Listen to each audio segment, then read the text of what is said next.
मैं अगर बोट का प्रोडक्ट लेता हूं तो मुझे पता है कि पीछे एक अमन गुप्ता है जिसको मैं जानता हूं, जो जेनजी है, जो अपनी जिसकी एक स्टोरी है। एक चार्ट भी था जहां दिखाया गया था कि जैसे ही अमन उस पे आए थे, शार्क टैंक पे आए थे, and after that his sales rose because people बहुत इजीली कनेक्ट करके उनसे, वो बॉय नेक्स्ट डोर थे। और चाहे आप पहले पैसा कमा रहे हो या बाद में कमाओ, बट जब ये ब्रांड आपका कंपाउंड होने शुरू हो जाता है, आपकी एसआईपी भी कुछ नहीं कर सकती उसमें, वो भी धीरे कंपाउंड होगी। विजय माल्या बड़े क्लियर थे कि भाई वो फ्लैम्बॉयंट हूँ, मैं अल्कोहल लूंगा। जैसे अभी भी उनका इंटरव्यू हुआ राज शमानी वाला, तो उसने पूछा कि आपके वहाँ कंपनी डूब रही थी पर आप जाके F1 में पार्टी कर रहे थे, कह रहे तो जैसे सबसे बड़ा एग्जांपल, बहुत लोग इसके बारे में बात भी कर चुके, इज पारुल। ये तो काफी फेमस है, पर ये फेमस क्या सिर्फ शार्क टैंक पे जाने से हुई है? ये बात नहीं है एक्चुअली, क्योंकि ये बहुत पहले से कंटेंट बना रही थी। पर्सनल ब्रांडिंग में भी ना एक तरीके का इकिगाई चलता है। फॉर इंस्टेंस, एक हो गया आपका कंटेंट। अब कंटेंट का मेरा मतलब ये नहीं है कि वही जो आप इंस्टाग्राम या इस पे डाल रहे हो, बट कंटेंट मतलब आप क्या बोलते हो, आप कैसे उसको प्रोजेक्ट करते हो। एक चीज होगी आपका कैरेक्टर, जो आप बोल रहे हो क्या वो आप दिखा रहे हो, और ये दोनों चीजें अगर सही चलेंगी ना, तो ये आपका होगा कन्वर्जन।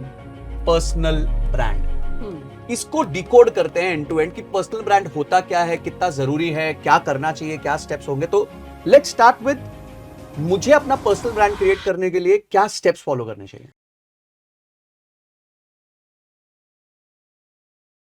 एक व्यक्ति चाय बेच के ब्रांड बन सकता है, एक व्यक्ति प्रोटीन पाउडर बेच के ब्रांड बन सकता है, एक व्यक्ति लहंगा बेच के ब्रांड बन सकता है, और ये सारे पर्सनल ब्रांड बन के अपनी सेल्स को डबल और मार्केटिंग कॉस्ट को आधा कर सकते हैं। दोस्तों, आज के दिन अगर आपका पर्सनल ब्रांड नहीं है तो ना आपको बिजनेस मिलेगा, ना आपको नौकरी मिलेगी। तो आज की मेरी जो मास्टर क्लास है वो पर्सनल ब्रांडिंग के ऊपर है, और यहां पे मैं एक एक्सपर्ट को लेकर आया हूं जिनका नाम है समृति ग्रोवर। ये फाउंडर है द कन्वर्जन इंक की। तो समृति बहुत सारे फाउंडर्स के साथ काम करती हैं, स्टार्टअप ओनर्स के साथ काम करती हैं, जहां वो एंड टू एंड उनकी पर्सनल ब्रांडिंग की जर्नी को स्टिच करती है। खुद वो टाइम्स ऑफ इंडिया में काम कर चुकी है, एनडीटीवी में काम कर चुकी है, और बहुत सारे बड़े इन्फ्लुएंसर्स के साथ कंटेंट मैनेज कर चुकी है। तो आज वो मेरे साथ सारी चीजें आपको बताने वाली हैं A to Z कि आपको पर्सनल ब्रांड बनाना कैसे है। आज की वीडियो अगर आप एंड तक देखेंगे तो आप सीखेंगे कि पर्सनल ब्रांडिंग के लिए कौन सा प्लेटफॉर्म चुने, कंटेंट कैसे बनाए, केस स्टडीज जहां पे बहुत छोटे छोटे लोगों ने भी अपना पर्सनल ब्रांड बना के 100 करोड़ से बड़े बिजनेसेस बनाए हैं, कंटेंट बनाते हुए क्या गलतियां नहीं करनी चाहिए, और एंड में अपने कंटेंट को मोनेटाइज कैसे करना है और अपने पर्सनालिटी के साथ अलाइन कैसे करना है, ये सारी चीजें सिखाई। तो इसलिए इस एपिसोड को एकदम एंड तक देखना, उससे पहले चैनल को सब्सक्राइब कर लीजिए। और हां, अगर आप अपने पर्सनल ब्रांड को बनाना चाहते हैं और समृति के साथ एक कॉल बुक करना चाहते हैं तो गूगल फॉर्म का लिंक डिस्क्रिप्शन में दिया हुआ है, वहां जाके डिटेल भर दीजिए। आपकी फर्स्ट कॉल उनके साथ एब्सोल्युटली फ्री होगी। तो चलिए इस एपिसोड को डिटेल में देखते हैं, क्योंकि इस एपिसोड के बाद यह बात तो पक्की है कि आप अपने पर्सनल ब्रांड पे जरूर मेहनत करेंगे और उससे आपकी सेल्स डबल और मार्केटिंग आधी हो जाएगी। सो हाय समृति, थैंक यू सो मच। नहीं, the pleasure is all mine Sanjay. और आज जो हम डिस्कशन करने वाले हैं वो ये है कि एक स्मॉल मीडियम एंटरप्राइज, सोलोप्रेन्योर, कोई भी इंडिविजुअल को अपना पर्सनल ब्रांड बनाना है तो वो कैसे स्टार्ट कर सकता है। तो पहला क्वेश्चन मेरा ये होगा कि किसी को भी कोई भी बिजनेस में हो तो सबसे पहले वो प्लेटफॉर्म कैसे आइडेंटिफाई करे कि कौन से प्लेटफॉर्म पे उसको अपनी पर्सनल ब्रांडिंग की जर्नी स्टार्ट करनी चाहिए। देखो, प्लेटफॉर्म आइडेंटिफाई जैसे क्रिएटर्स करते हैं वैसे ही बिजनेसेस के लिए भी प्लेटफॉर्म आइडेंटिफाई करने के लिए कुछ क्राइटेरियाज होते हैं। अब अगर आपका प्रोडक्ट बहुत ही D2C है, बहुत ही कंज्यूमर सेंट्रिक है, for example let's say perfumes है या कपड़े है या जूते हैं, मतलब मेरी एवरीडे लाइफ में कहीं ना कहीं यूज हो रहे हैं, मेरे लिए एक रेगुलर नीड है, तो मैं वो प्लेटफॉर्म चूज करूंगी जिसमें मैं भी आपका कंज्यूमर जो है वो भी रेगुलरली जाता हूँ। फॉर इंस्टेंस, मैं इंस्टाग्राम तो रेगुलरली जाती हूँ, तो मुझे पता है कि वहां पे मुझे ये वाली चीजें दिखेंगी। सेकेंडली क्या है कि अब इंस्टाग्राम में सच अ ऐसा प्लेटफॉर्म है कि वो सिर्फ क्रिएटर प्लेटफॉर्म नहीं है, it is a platform for entrepreneurs also. तो जब मैं कोई जूते देख रही हूँ और आप भी एक जूते के ब्रांड हो, तो इंस्टाग्राम भी ऑटोमेटिकली मुझे वो चीजें दिखाने शुरू कर देता है। तो क्या होता है कि आपकी जो विजिबिलिटी है वो भी बढ़ती रहती है अकॉर्डिंग टू जैसे आपने अपनी मार्केटिंग बजट्स, अपनी एड्स, अपना थिंग्स प्लान करी होंगी। तो अगर आप प्योरली D2C हो तो मैं कहती हूँ आपको इंस्टाग्राम तो डेफिनेटली छोड़ना ही नहीं चाहिए। You have to be on Instagram. ठीक है। अब लेट्स से आपका प्रोडक्ट कुछ ऐसा है जिसमें तो कुछ नाम लिख लेते हैं, जैसे D2C जब आप कह रहे हो, हाँ, तो जैसे लेट्स से आप आपका अपैरल हो गया, हाँ जी, परफ्यूम हो गए, एक्सेसरीज हो गई, हाँ अपैरल हो गए जैसे आप लिखते हो, कोई आपके केयर प्रोडक्ट्स हो गए, जैसे ब्यूटी हो गए, ठीक है, ये सारे हो गए। आपके बच्चों के किड्स सेंट्रिक प्रोडक्ट हो गया कोई भी, क्योंकि पेरेंट्स वहां पे पेरेंट्स होते हैं, किड्स अपने आप भी होते हैं आजकल तो किड्स को कौन रोक रहा है इंस्टाग्राम देखने से। तो ये आपके हो गए। तो मोस्टली आपके कोई इलेक्ट्रॉनिक्स हो गए लेट्स से। तो हर चीज जो आपको डेली फंक्शनैलिटी में यूज करनी पड़ रही है, उसके लिए आप ये देखो तो हाँ, आपने इंस्टा लिख दिया है, तो ये Instagram is a very big and a major platform for. अच्छा, इसी में आता है कि Insta is always connected to Facebook, right. ठीक है, आप फेसबुक से जाके भी इंस्टा पे पोस्ट कर सकते हो, तो बिल्कुल। क्या उतना ही एफर्ट फेसबुक पे भी डालना चाहिए एट दैट टाइम? देखो, वो डिपेंड करता है आपकी कैटेगरी पे, क्योंकि अब क्या है कि Facebook does not have that young an audience, ठीक है। अगर आपके प्रोडक्ट्स बहुत beauty oriented for let's say teenage girls है, जैसे जो यंग ब्रांड्स होते हैं, जो छोटे L18 ब्रांड हो गया, ये ऐसे ब्रांड्स होते हैं विच आर एक्चुअली केटरिंग, जो थोड़े से प्राइस पॉइंट में भी सस्ते होते हैं, they are catering to teenage girls who are growing up and who are just getting into fashion. तो क्या होता है, आपका इंस्टा फोकस ज्यादा होना चाहिए, because they are not that active on Facebook, because Facebook पे उनकी मम्मी भी होती है, उनकी दादी भी होती है, उनके अंकल भी होते हैं, तो they are not active. But देखो क्यों है कि ये कनेक्टेड है, तो आप वो अपॉर्चुनिटी मत खो, ठीक है। आप जो पोस्ट कर रहे हो, you divide your budget accordingly कि आप इस पे कितना करना चाहते हो और उस पे कितना करना चाहते हो। फॉर इंस्टेंस, अब आप इलेक्ट्रॉनिक्स हो और ऐसे ब्रांड हो जो लैपटॉप्स भी देता है एंड अक्रॉस एज ग्रुप चल रहा है, तो आपके पास ईयरपॉड्स भी हैं, लैपटॉप भी है, कोई स्मार्ट वॉच भी है, स्मार्ट रिंग भी है, और आपके पास कुछ ऐसा भी हियरिंग एड भी है लेट्स से, तो आप अक्रॉस प्लेटफॉर्म जाओ, क्योंकि आपकी ऑडियंस फेसबुक पे भी और इंस्टा पे भी है। तो बेसिकली आप ये कह रहे हो कि जो इंस्टा है उस पे दो चीजें होनी चाहिए, एक तो प्राइस पॉइंट थोड़ा कम होना चाहिए आइडियली, क्योंकि क्या होता है, बहुत हाई प्राइस पॉइंट वैसे भी लोग कम उस चीज को Purchase इमीडिएटली करते हैं। परचेज कर पाएंगे। और इंस्टा पे अगर आपका एज ग्रुप छोटा होना चाहिए, यानी कि आप लेट्स से 25 के आसपास या जेनजी को देखो, आप मैं छोटा नहीं कहूंगी, इंस्टा पे आप एज ग्रुप 40 तक रखो, नो प्रॉब्लम, क्योंकि है सब इंस्टा पे, ठीक है, 40 भी करो, 50 भी कर लो भले, आप पेरेंट्स आर ऑन इंस्टा, तो ऐसा नहीं है कि आप उसको रिस्ट्रिक्ट करो। बट अगर आप specific to an age group above 35 ही हो, then your split needs to be accordingly thought after, कि आप फेसबुक पे कितना करना चाहते हो और इंस्टा पे कितना करना चाहते हो, या आप दोनों पे इक्वल जाना चाहते हो। तो वो आपको थोड़ा एक्सपेरिमेंटेशन, थोड़ा जैसे ऑर्डर्स आ रहे हो उससे समझ आ जाएगा। तो क्या शुरुआत 50-50 से करनी चाहिए आइडिया? आप कर सकते, depending on your product category. अब अगर प्रोडक्ट कैटेगरी ऐसी है जो दोनों एज ग्रुप्स को केटर करती है, एक लंबे एज ग्रुप को केटर करती है, तो आप दोनों पे 50-50 कर सकते हो, दैट्स नॉट अ प्रॉब्लम। तो एक एग्जांपल लेते हैं, पर मुझे लगता है कि बाइंग कैपेबिलिटी इंस्टा पे लोगों की ज्यादा आ चुकी है। व्हाई? बिकॉज उसका एक जो इकोसिस्टम बन गया है, वो आपकी फटाफट वेबसाइट से कनेक्ट हो जाता है, आप उसी वक्त पे कर सकते हो, you don't have to fill too many details. बहुत चीजें इंस्टा ने अपनी जो शॉपिफाई करा अपने इंस्टा को, जैसे उन्होंने वो बहुत अच्छे से कर दिया है, तो उधर बाइंग कैपेबिलिटी एंड क्विकनेस बढ़ जाती है। फिर स्टोरीज पे आपको दिखती है हमेशा वो चीजें, स्टोरीज ऑटोमेटिकली आपको उन्हीं प्रोडक्ट्स की दिखने लग जाती हैं। तो उस हिसाब से मुझे लगता है इंस्टा ने बहुत लेवरेज किया, but Facebook as an ads platform has always been known. तो ये हमेशा एक वो रहता है एक एंटरप्रेन्योर के माइंड में कि किस पे कितना बजट लगाऊं, इसलिए मैं तो कहती हूँ पहले 3 महीने दोनों पे लगा के देखो, थोड़ा लगा, एंड देन यू सी के कहां से ट्रैक्शन ज्यादा आ रही है, एंड फिर अपना percentage of the mix decide करो। परफेक्ट। तो एक हो गया इंस्टा और एफबी को हमने डिस्कस कर लिया, अब दूसरा प्लेटफॉर्म जो है वो कैसे सिलेक्ट किया जाए? अब जो दूसरे प्लेटफॉर्म है ना, वो थोड़े नीश है इस मामले में। मतलब अगर आपको ऑल आउट बाइंग ही करवानी थी तो आप इन दोनों को ही लेवरेज कर सकते हो, बट मतलब पैसा फेंक के अगर माल बेचना है, बिल्कुल, तो ये दो बेस्ट प्लेटफॉर्म्स हैं। अब YouTube जैसा प्लेटफॉर्म जो है ना, उसके लिए आपका प्रोडक्ट ऐसा भी होना चाहिए जिसके अराउंड आप कुछ एजुकेशनल कर सको। क्योंकि YouTube पे जो ऑडियंस आ रही है ना, वो सिर्फ फटाफट खरीदने नहीं आ रही है।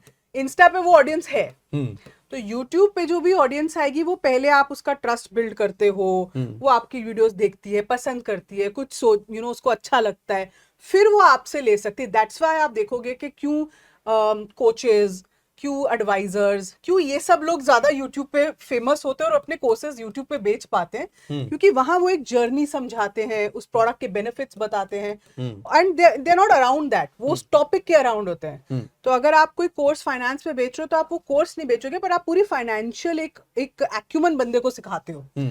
तो वहां पे ऐसा प्रोडक्ट चल सकता है जहां एजुकेशनल पर्पसेस ज्यादा आप करना चाहो, या आप अपने प्रोडक्ट के साथ कुछ एजुकेशनल जोड़ना चाहो। जैसे फॉर इंस्टेंस, कभी कभी आजकल लोग कार्स के बहुत रिव्यूज देखते हैं, तो जरूरी नहीं अगर आप Hyundai का एक प्लेटफॉर्म है तो आप Hyundai की गाड़ियों की ही बातें करो। आप एक अच्छा रिव्यू प्लेटफॉर्म बना सकते हो, आप एक्सेसरीज के बारे में बात कर सकते हो, आप बहुत सारी चीजें बात कर सकते हो। एंड देन आप कह सकते हो कि मेरे ये अगर आप हमारे दिल्ली शोरूम्स में आते हो या कहीं आते हो तो ये चीजें आपको वहां पे समझाई जाएंगी। So this is how you are getting a customer to build trust on the brand. तो वहां पे therefore YouTube is a platform, आपको बहुत सोच समझ के एंटर करना चाहिए। अगर आप ये क्राइटेरिया को केटर कर सकते हो तभी आप यूट्यूब पे एंटर करो, वरना मत करो। फॉर इंस्टेंस बहुत पहले हमने बिग बास्केट के साथ काम किया था मैंने, एंड बिग बास्केट एक ग्रोसरी ऑब्वियसली एक सबको पता है ग्रोसरी का एक प्लेटफॉर्म है, एंड वो एंटर कर रहे थे in the quick commerce platform उस टाइम पे। तो उन्होंने जो अपना यूट्यूब चैनल बनाया, ऐसा नहीं वो इंस्टा पे नहीं है यानी, पर उन्होंने जो अपना यूट्यूब चैनल बनाया ना, उन्होंने सब कुछ अराउंड लिविंग के अराउंड बनाया। It was never about selling the product. तो अपने होम को आप कैसे डेकोरेट कर सकते हो, आप ये क्विक सब्जियों को कैसे स्टोर कर सकते हो, आप स्टोरेज किचन्स में कैसे रखनी चाहिए, छोटा घर हो तो उसको कैसे करो, बड़ा घर हो तो उसको कैसे करो, और वो सारे प्रोडक्ट्स बिग बास्केट की ऐप पे अवेलेबल होते थे। और नीचे लिंक दे दिया या ऐसे कुछ लिंक तरीके दे से। दिया, हाँ वो सब चीजें वो ऑटोमेटिकली होती थी, पर कभी पुश नहीं हुई बहुत ज्यादा उस पे।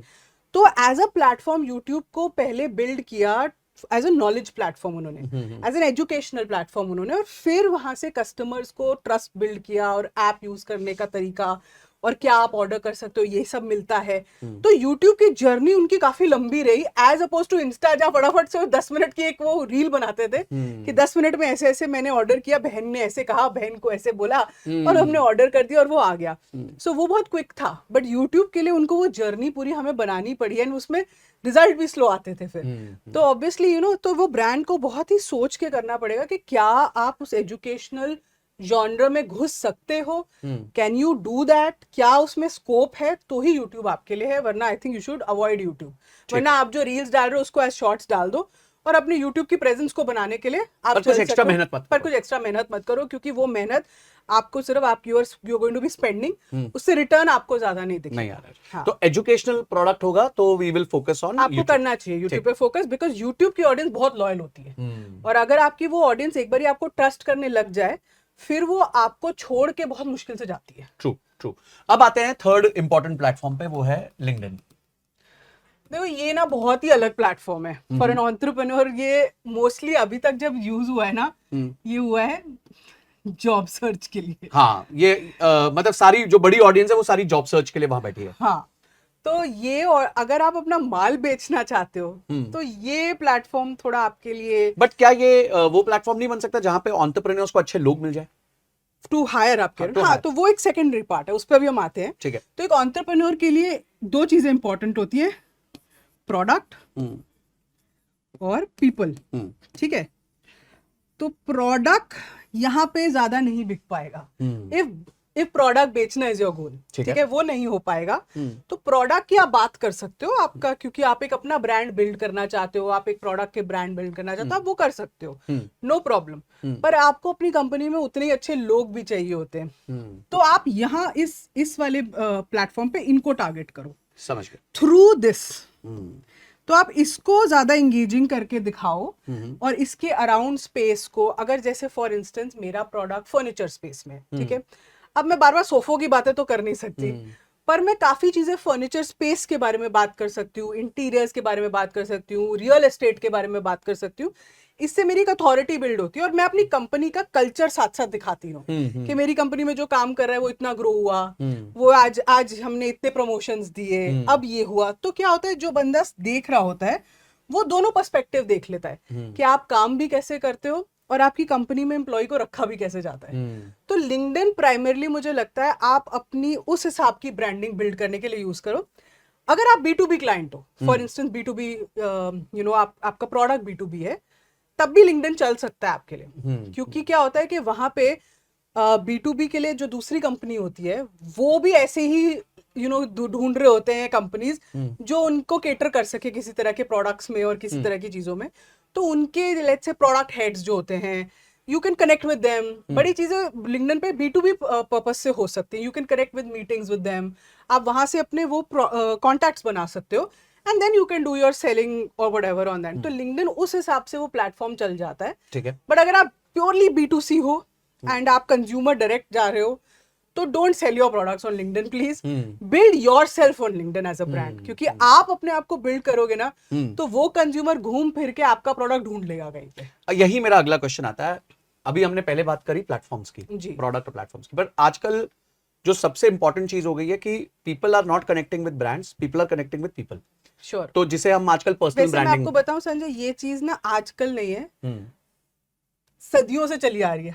We always connect with people. But जैसे पहले क्या था, you had bigger brands, Coca Cola था, बिल्कुल। ठीक है, या फिर पेप्सी था, यू डोंट नो उसके पीछे कौन है, पर आपको पता था कोक का प्रोडक्ट है या पेप्सी का प्रोडक्ट है तो अमेजिंग प्रोडक्ट होगा जी। बट आजकल लोग ये देख रहे हैं कि यार मैं अगर बोट का प्रोडक्ट लेता हूं तो मुझे पता है कि पीछे एक अमन गुप्ता है जिसको मैं जानता हूं, जो जेनजी है, जो अपनी जिसकी एक स्टोरी है। तो एक चार्ट भी था जहां दिखाया गया था कि जैसे ही अमन उस पे आए थे, शार्क टैंक पे आए थे, and after that his sales rose because people बहुत इजीली कनेक्ट कर गए उनसे। वो बॉय नेक्स्ट डोर थे और बड़ा अच्छा उनका सिंपल बिहेवियर था, सिंपल डिमीनर था। लोगों को लगता नहीं था कि यार एक इतनी बड़ी कंपनी का मालिक इतना ऐसा हाँ, मतलब लोगों को लगता है यार ये तो वो केबिन्स में बैठते हैं, बड़ी बड़ी गाड़ियों में चलते हैं, लोगों से सीधे मुंह बात नहीं करते हैं, सेठ जी है वाला सिस्टम होता है। तो वो बैरियर लोगों ने तोड़ा। और वहां से मेरा क्वेश्चन, जो मेन क्वेश्चन है आज के पूरे सेशन का, वो है पर्सनल ब्रांड। इसको डिकोड करते हैं एंड टू एंड कि पर्सनल ब्रांड होता क्या है, कितना जरूरी है, क्या करना चाहिए, क्या स्टेप्स होंगे। तो लेट्स स्टार्ट विद, मुझे अपना पर्सनल ब्रांड क्रिएट करने के लिए क्या स्टेप्स फॉलो करने चाहिए? तो एक चीज मैं आपको ये बताती हूँ, अगर यही टॉपिक आप मुझसे 6 साल पहले बात करते तो मैं कहती एग्जिस्ट ही नहीं करता है, या 7 साल पहले बात करते तो मैं कहती शायद ये एग्जिस्ट नहीं करता है। क्योंकि क्या था कि एंटरप्रेन्योरशिप एज अ कॉन्सेप्ट ही बहुत लाइमलाइट में अभी कुछ फिलहाल आया है, और ऑल्सो बिकॉज क्योंकि एंटरप्रेन्योरशिप का एक ब्रांड बना शार्क टैंक, तो उसके थ्रू लोगों को पता चला, ऐसा नहीं एंटरप्रेन्योर्स नहीं होते थे या बनते नहीं थे। सेकेंडली क्या है कि एंटरप्रेन्योर्स यंग होने लगे हैं, यंग से यंग बच्चे एंटरप्रेन्योर बन रहे हैं। जेप्टो के देख लीजिए, दोनों 21 ईयर ओल्ड है। 21 ईयर्स ओल्ड है। और क्या है कि ये लोग ना हमारे सेठ जी नहीं होते, तो ये बड़े आम लोग हैं, ये इनके लिए भी ये कॉन्सेप्ट बड़ा नॉर्मल है। तो एंटरप्रेन्योरशिप भी as a whether you are a big entrepreneur, small entrepreneur, failed entrepreneur, successful entrepreneur, but you are humanize हो गया, जो पहले नहीं होता था। जो पहले होता था यार बॉस तो मतलब ऐसे वो कंपनी का मालिक है, तो ठीक है, वो चीजें चेंज होगी। तो इसलिए लोग कनेक्ट करना ज्यादा शुरू हो गए। अब आपने कहा इसको अगर डिकोड करें, इसमें ना ये दोनों वर्ड ही सब कुछ कह देते हैं। पर्सनल मतलब यू, ठीक है, और ब्रांड मतलब इमेज, ठीक है। तो योर इमेज एक तरीके से, बेसिकली ये आपकी या माय इमेज, अगर मैं अपने हाँ एग्जैक्टली। तो ये आपकी इमेज है। इसमें लोग ये नहीं देख रहे आपकी वारंटी कितनी है, आप कितनी बैटरी लाइफ में चल रहे हैं, आप क्या चल रहे हैं, कितना माइलेज देगी, वो नहीं देख रहे लोग देख रहे हैं आप कैसे हो, आर यू ऑनेस्ट। बहुत क्लियर, ऑथेंटिक, ऑनेस्ट चीजें आजकल लोगों को पसंद आती हैं। दैट्स व्हाई ये पूरा कॉन्सेप्ट अब इतना चल रहा है। और पर्सनल ब्रांड में भी जो बड़े मैं मतलब यहाँ पे मैं पता नहीं नाम लूं नहीं, पर काफी लोग हैं जो अपने पर्सनल ब्रांड को जिन्होंने बहुत लार्जर देन लाइफ एरी बनाया हुआ है, उनसे लोग कनेक्ट ही नहीं कर पा रहे हैं, और इसीलिए वो आगे अब वो धीरे धीरे फेल भी हो रहे हैं। और हमने ऐसे कुछ देखे हैं एंटरप्रेन्योर्स जो फेल इसी वजह से हुए हैं, क्योंकि उनका पर्सनल ब्रांड कुछ और है, पर्सनालिटी कुछ और है, राइट? मतलब तो वो चीज कनेक्ट मैच ही नहीं हुई, तो इसलिए वो भी फेल हो गए, और उनके प्रोडक्ट्स भी फेल हो रहे हैं, इसलिए भले प्रोडक्ट अच्छे हो या ना हो। तो ये चीज बहुत इंपॉर्टेंट है कि जो ये कनेक्शन है, तो बहुत इंपॉर्टेंट चीज ये है कि ये कनेक्शन जो है, ये कनेक्शन ऑनेस्ट और ऑथेंटिक होना चाहिए। ठीक है। तो if I can rub this, अगर आपने मेरे लिए रब, थैंक यू। तो जैसे एक ऑब्वियसली सबको एक कॉन्सेप्ट पता है इकिगाई का, जिसमें आपको व्हाट डू यू लाइक, और आपसे क्या डिमांड करता है यूनिवर्स, एंड आपको कितना उसको what do you get for it. तो उसका एक सर्कल बनता है, और वो बीच वाला जो आपका स्पेस होता है वो इकिगाई होता है। सिमिलरली पर्सनल ब्रांडिंग में भी ना एक तरीके का इकिगाई चलता है। फॉर इंस्टेंस, एक हो गया आपका कंटेंट। अब कंटेंट का मेरा मतलब ये नहीं है कि वही जो आप इंस्टाग्राम या इस पे डाल रहे हो, बट कंटेंट मतलब आप क्या बोलते हो, आप कैसे उसको प्रोजेक्ट करते हो, आप क्या ऑनलाइन पोस्ट कर रहे हो, आप ऑफलाइन कैसा अपना कंटेंट कर रहे हो। So basically it's all around you, आप कैसे अपने आप को दिखा रहे हो, ये पूरा आपका कंटेंट है, मतलब आप क्या बोल रहे हो। एक चीज होगी आपका कैरेक्टर, जो आप बोल रहे हो क्या वो आप दिखा रहे हो, ठीक है, कि आप हो कौन। हाँ, क्या so for example Vijay Mallya बड़े क्लियर थे कि भाई वो कि मैं flamboyant हूँ, भाई फ्लैम्बॉयंट हूँ, मुझे- मैं अल्कोहल लूंगा, बिल्कुल। मैं F1 रेसिंग कराऊंगा, मेरे साथ मॉडल्स होंगी। जैसे अभी भी उनका इंटरव्यू हुआ राज शमानी वाला, तो उसने पूछा कि आपके वहां कंपनी डूब रही थी पर आप जाके F1 में पार्टी कर रहे थे, कह रहे तो मैं वो कर सकता हूँ। ही इज अनअपोलोजेटिक, बिल्कुल unapologetically he is what he flamboyant. Is. हाँ तो मतलब वो बड़ी क्लियरली उन्होंने तो दिखाया। एटलीस्ट अब आपको कभी for- वो डाइकोटमी नहीं होनी चाहिए कि मैं दिखा तो रहा हूं मैं संतू पर पीछे में कुछ और कर रहा हूं। हाँ, पीछे में कुछ और हूँ, संतू पर वो सब अंत है, ठीक है, वो नहीं दिखाना है। अब जैसे श्रीधर वेम्बू है, हाँ। जैसे हैं वैसे ही हैं, गांव में रहते हैं, सिंपल लुंगी शर्ट पहन के अपना काम करते हैं, वैसे ही जहाँ जाते हैं वैसे ही वहां होते हैं, वैसे ही बात करते हैं, थोड़े इंक्लूसिव हैं तो इंक्लूसिव ही रहते हैं। तो वो कैरेक्टर और कंटेंट मैचिंग होनी चाहिए। फॉर इंस्टेंस जैसे आपने अमन गुप्ता का वो लिया, ही इज थोड़ा जेंजी यंग, थोड़ा मुफट। हाँ, थोड़े मुफट तो चलो, हाँ, हाँ मतलब थोड़े हल्के हैं, मुफट है वो, हल्के मतलब मुफट है, बट उनमें फन दिखता fun, है, वो yes. एनर्जी दिखती है, तो वो उनके अलग मतलब उनके पर्सोना में भी दिखता है, उनकी पोस्ट्स में भी दिखता है, उनकी फोटोज में भी दिखता है। सो इट्स सीमलेस अक्रॉस, ऐसा नहीं है। तो ये चीज बहुत इंपॉर्टेंट आपकी होनी चाहिए, और ये दोनों चीजें अगर सही चलेंगी ना, तो ये आपका होगा कन्वर्जन। तो अगर ये भी सही है, ये भी सही है, ये भी सही है, तो यहाँ पे जो आपका होगा, this will build your not only your brand but your whatever you're doing, your company's brand, your products brand, your services brand, everything, this is going to be a hit then. तो मुझे focus करना है कि मैं हूं कौन, हाँ, मैं क्या बताने वाला हूं, और उससे मैं क्या प्रोडक्ट को एंड में सेल करने वाला हूं ताकि मेरे को पैसे बने। बिल्कुल, ठीक है, तो इसके कुछ केस स्टडीज ले सकते हैं। बिल्कुल ले सकते हैं। बहुत सिंपल केस स्टडीज जो पर मतलब इससे पहले मैं आपको 3 पॉइंट्स बताना चाहती हूँ जो पर्सनल एक ब्रांडिंग सेकंड के लिए। वापस काटते हैं, थोड़ी गलत हो जाएगा, तो ये कन्वर्जन कर सकते हाँ, तो आपने बताया कि इसको मैं बेच कह सकता हैं। हूँ। हाँ बेच कह सकता हूँ, कट अब यहां से लेंगे। तो इसमें ना 3 पॉइंट्स बहुत इंपॉर्टेंट है जो आपको ध्यान में रखने हैं। पहला है आपकी ऑथेंटिसिटी, जिसको हम कहते हैं ऑनेस्टी। मतलब जो मैं हूं अंदर बाहर ईमानदार। हाँ, जो अभी हमने बात की, बिल्कुल ठीक है, ईमानदार शानदार सब एक जैसे जो भी दार है, पर सारे ईमानदारी के अंदर आने चाहिए। मतलब अंदर बाहर एक समान रहो, बस हाँ, सिंपल सी बात। बहुत सिंपल बात है और बहुत मुश्किल नहीं है। ये प्रॉब्लम होती है लोगों को कि उनको दिखाना होता है, दिखावा करना होता है कि यार आई एम रियली बिग, मैं ये ऐसे मैं वैसे। कोई जरूरत नहीं है, it is not going to help you anywhere. किसी ना किसी दिन वो शीशा टूटेगा। हाँ बिल्कुल, और फिर जब टूटेगा ना, इतना जबरदस्त टूटता है कि फिर वो कि फिर वापस आप कुछ उसको जोड़ भी नहीं पाते हो। दूसरी थिंग इज एजुकेशन। ठीक है, जो भी आप कर रहे हो ना, आपको कोई देख क्यों रहा है? क्योंकि आप किसी ना किसी चीज में एक्सपर्ट हो, आप किसी ना किसी चीज में बेहतर हो उनसे, राइट? चाहे आप प्रोडक्ट बेच रहे हो, चाहे आप कोई कोच हो या कुछ भी हो, they view you as somebody who is better and expert, has knowledge. तो वो आपने अपना टच नहीं खोना है। You can not be a salesman. ठीक है, तो आपको डायरेक्ट ठंडा ठंडा कूल कूल मत करो, करने की जरूरत नहीं है। वो अपने आप कूल होके आपके पास आएगा। ये कूल करने के चक्कर में ना आप अपना फूल मत बनाओ इसमें, प्लीज। आप एजुकेशन वाला राउट लो, आप एजुकेशन पे कनेक्टेड रहो, आप वो बोलो जो आपको सही लगता है कस्टमर के लिए, वो अपने आप घूम फिर के आएगा आपके पास। तो ये 2 राउट्स को आपने छोड़ना ही नहीं है। और तीसरा जो मुझे लगता है बहुत इंपॉर्टेंट है, वो है इमोशन। यार कनेक्ट करो, आपने कम्युनिटी बिल्ड करनी है। ठीक है, ठीक है, आपका काम है कम्युनिटी बिल्ड करना, रेवेन्यू अपना बिल्ड होएगा। तो ये जो इमोशन से कनेक्ट करना है अपनी कम्युनिटी के साथ, अगर कोई प्रॉब्लम है तो प्रॉब्लम के हिसाब से चीजें करो। अगर आपका कस्टमर का ये पेन पॉइंट है तो उस पेन पॉइंट को उस हिसाब से एड्रेस करो। बहुत इंपॉर्टेंट है ये चीजें।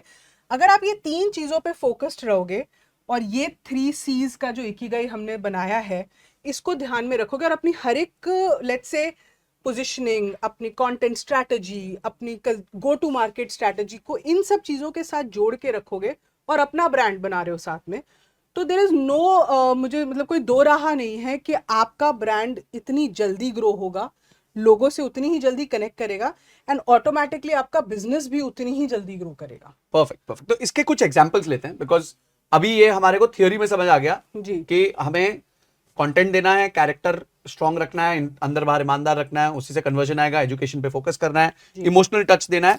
Let's take some examples. ठीक है, और बहुत सिंपल ऐसे एग्जांपल्स जो लोगों को लगे कि यार वन ऑफ देम मैं ही हूं, मैं कर सकता हूं। ठीक है। तो कुछ फेमस एग्जांपल्स भी लेते हैं, कुछ नॉट सो नोन भी लेते हैं, तो लोगों को वो डिफरेंस भी समझ आ जाएगा।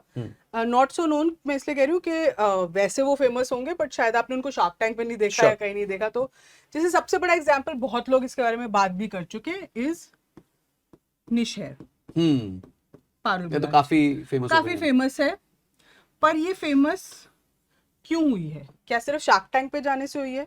ये बात नहीं है एक्चुअली, क्योंकि ये बहुत पहले से कंटेंट बना रही थी एंड बहुत पहले से ही ना इसने वो एक ब्रांड अपना बनाया था, द मालकिन ब्रांड। नोबडी थॉट कि यार कोई औरत अपने आप को बोलेगी मैं मालकिन हूँ और you know as an entrepreneur ऐसा चलेगा और कोई उससे कनेक्ट करेगा। ये किसी लोगों को पॉम्पस भी लग सकता था, कुछ लगता था ये यू नो मालिक की पोजीशन लेने की कोशिश करिए, but it just work seamlessly with a personality, क्योंकि वो थी ऐसी, वो अब्रेसिव थी, वो थी ऐसी, थोड़ी बॉसी है, थोड़ी बॉसी थी, उसने मतलब ये चीजें करी। शी वाज आल्सो, क्योंकि वो एक एंटरटेनमेंट इंडस्ट्री से आती थी, तो उसने वो उसमें वो फ्लैम्बॉयंस इन दैट सेंस, वो आउटरीच था, तो she was very clear about it. तो उसने ये अपने ब्रांड को पूरा मालकिन ब्रांड के अराउंड, मतलब मालकिन की ब्रांडिंग के around, I won't say brand के अराउंड अपने आप को बेस किया। तो this is Parul Gulati. This is Parul Gulati. ठीक।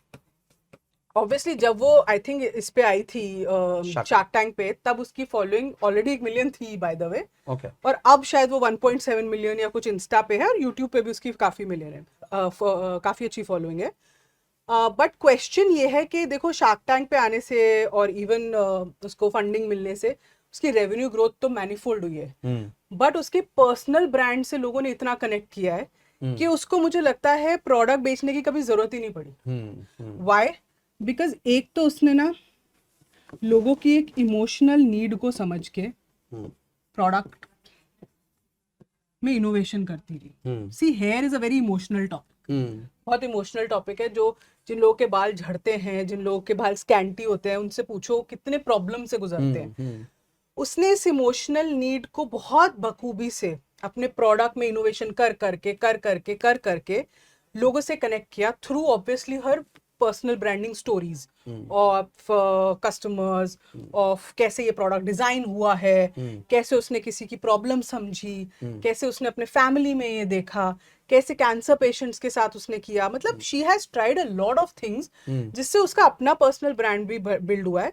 ऐसा नहीं कि अगर आप निशहर का भी इंस्टाग्राम देखो, वो भी अच्छा, I think it's in some lakhs, मुझे एग्जैक्टली नंबर नहीं पता, I can check it also. I think मैं अगर फटाफट चेक करूं, निशहर का इंस्टाग्राम, हाँ, तो अभी क्लोज टू 8 लाख है उसका इंस्टाग्राम देखा जाए तो, और इसका ऑब्वियसली अराउंड 1.7। तो अभी हमने केस स्टडी देखी जो ऑलरेडी फेमस थी, काफी लोग इसके बारे में जानते हैं। अब मैं केस स्टडी उठाती हूँ जिसके बारे में शायद आम जनता बहुत कम जानती होगी, but he is a personal branding star. वो कैसे है? मैंने उनको अपने पॉडकास्ट पे भी बुलाया था। So he runs a furniture and a handicraft shop जिसका नाम है अनस हैंडीक्राफ्ट, ये पुणे में बेस्ड है। तो इनको मैंने अपने पॉडकास्ट में भी इसलिए बुलाया था because what a personal branding story. मतलब ये लड़का बहुत यंग लड़का है, एंड आई थिंक कोविड से पहले इनका बिजनेस बिल्कुल ठप था, जीरो मनी, सुसाइड करने की बिल्कुल नौबत आ गई थी। इनफैक्ट वो गए एक ब्रिज पे चढ़ के सुसाइड करने भी लगे थे, बस कूदे नहीं उस दिन, कूदे नहीं और वापस घर चले गए, क्योंकि इनके पास बिजली का बिल पे करने के भी पैसे नहीं थे एंड अगले महीने के खाने के पैसे नहीं थे। तो उनको समझ ही नहीं आ रहा था कि घर कैसे चलेगा। तो ही थॉट इजीएस्ट वे मैं सुसाइड कर लेता हूँ। घर चले गए, सोए उठे, ऐसे ही उन्होंने सोचा। उनकी बहन ने उनको खुश करने के लिए उनकी एक वीडियो बनाई कि देख भाई तेरी शक्ल कैसे लग रही है, इतना तेरा मुंह उतरा हुआ है, तू ऐसे है, तू ये। और उसमें ना वो अपनी फर्नीचर की दुकान की एक चेयर पे बैठे हुए थे, एंड व्हेन ही सॉ के यार ये मेरा फर्नीचर मुझसे कितना मतलब अच्छा लग रहा है इस वीडियो में, उन्होंने क्या किया उस टाइम पे, उसने कहा चल मैं कोशिश करता हूँ, एक छोटी कोशिश, एक बारी लेट्स स्टार्ट अगेन, आज नहीं मरना 2 दिन बाद मर लूंगा, ये 2 चीजें करके देखता हूँ। उन्होंने उस वीडियो बनाई फोन से, एक इंस्टाग्राम अकाउंट बनाया उस टाइम पे, जो अकाउंट बनाने में उनको 12 घंटे लग गए बिकॉज उनको समझ नहीं आ रहा था हाँ। कि कैसे बनाना है, कोई था नहीं हेल्प करने के लिए ऑब्वियसली, और कोविड का समय था उस टाइम, तो कहीं बाहर भी ऐसे नहीं जा सकते थे, कोई एक्सपर्ट से तो सवाल ही नहीं उठता पैसे का थे। किसी ना किसी तरह इंस्टाग्राम अकाउंट बनाया, यूट्यूब अकाउंट बनाया और ये वीडियो डाल दी। विद इन 24 आवर्स, संजय आप बिलीव नहीं करोगे, उनको 3 क्वेरीज आ गई। ठीक है, मतलब जिसमें उन्होंने Zero माल का, नहीं बेचा था। बिल्कुल बिल्कुल, 0 फॉलोअर, 2-4 होंगे अपने भाई बंधु वाले दोस्त है, फॉलोअर, हाँ। दोस्त फॉलोअर, ऐसे उन्होंने आगे फॉरवर्ड कर दिया होगा। पर 24 घंटे में 3 क्वेरी आई जो उनको 1 महीने में नहीं आती थी कभी कभी। वाओ। वो 3 क्वेरी को उन्होंने फोन किया, उसमें से एक कन्वर्ट भी हो गया। तब उनको समझ आया कि ये पर्सनल, एक्चुअली तब उनको सोशल मीडिया की पावर का समझ आया। सोशल मीडिया की पावर का समझ आया तो फिर उन्होंने क्या किया, धीरे धीरे अपने फर्नीचर की वीडियोस डालनी शुरू करी, वो वाला प्रोसेस शुरू किया, ऑनलाइन सेलिंग का प्रोसेस शुरू किया। फिर उनको समझ आया कि लोग उनसे एडवाइस लेना चाहते थे कि फर्नीचर कैसे, कितनी जगह में क्या फिट हो, ये ऐसा क्यों, चाइना का ऐसा क्यों नहीं, शीशम कैसा, ये हमें ये ऐसे बोलता है। एंड वो क्या करते थे, वो अब इंस्टाग्राम पे जो देने लगे वो एडवाइस देने लगे, रादर देन टेलिंग कि मेरा, पहले वो प्योर प्ले फर्नीचर बेचते थे उनको, क्योंकि उनको भी नहीं समझ थी और पैसे की बहुत जरूरत थी।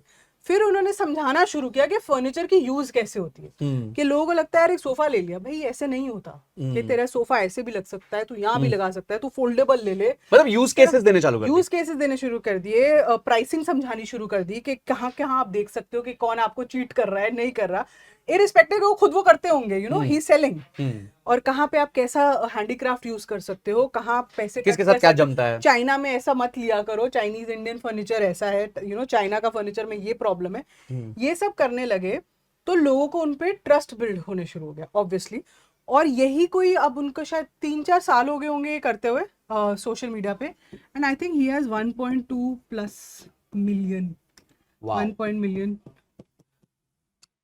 ऑन इंस्टा, एंड उनकी यूट्यूब पे भी चलती है। और रेवेन्यू तो मुझे लगता है वो कोई 80 करोड़ प्लस कर लेंगे इस साल, जिस हिसाब से वो चल रहे हैं।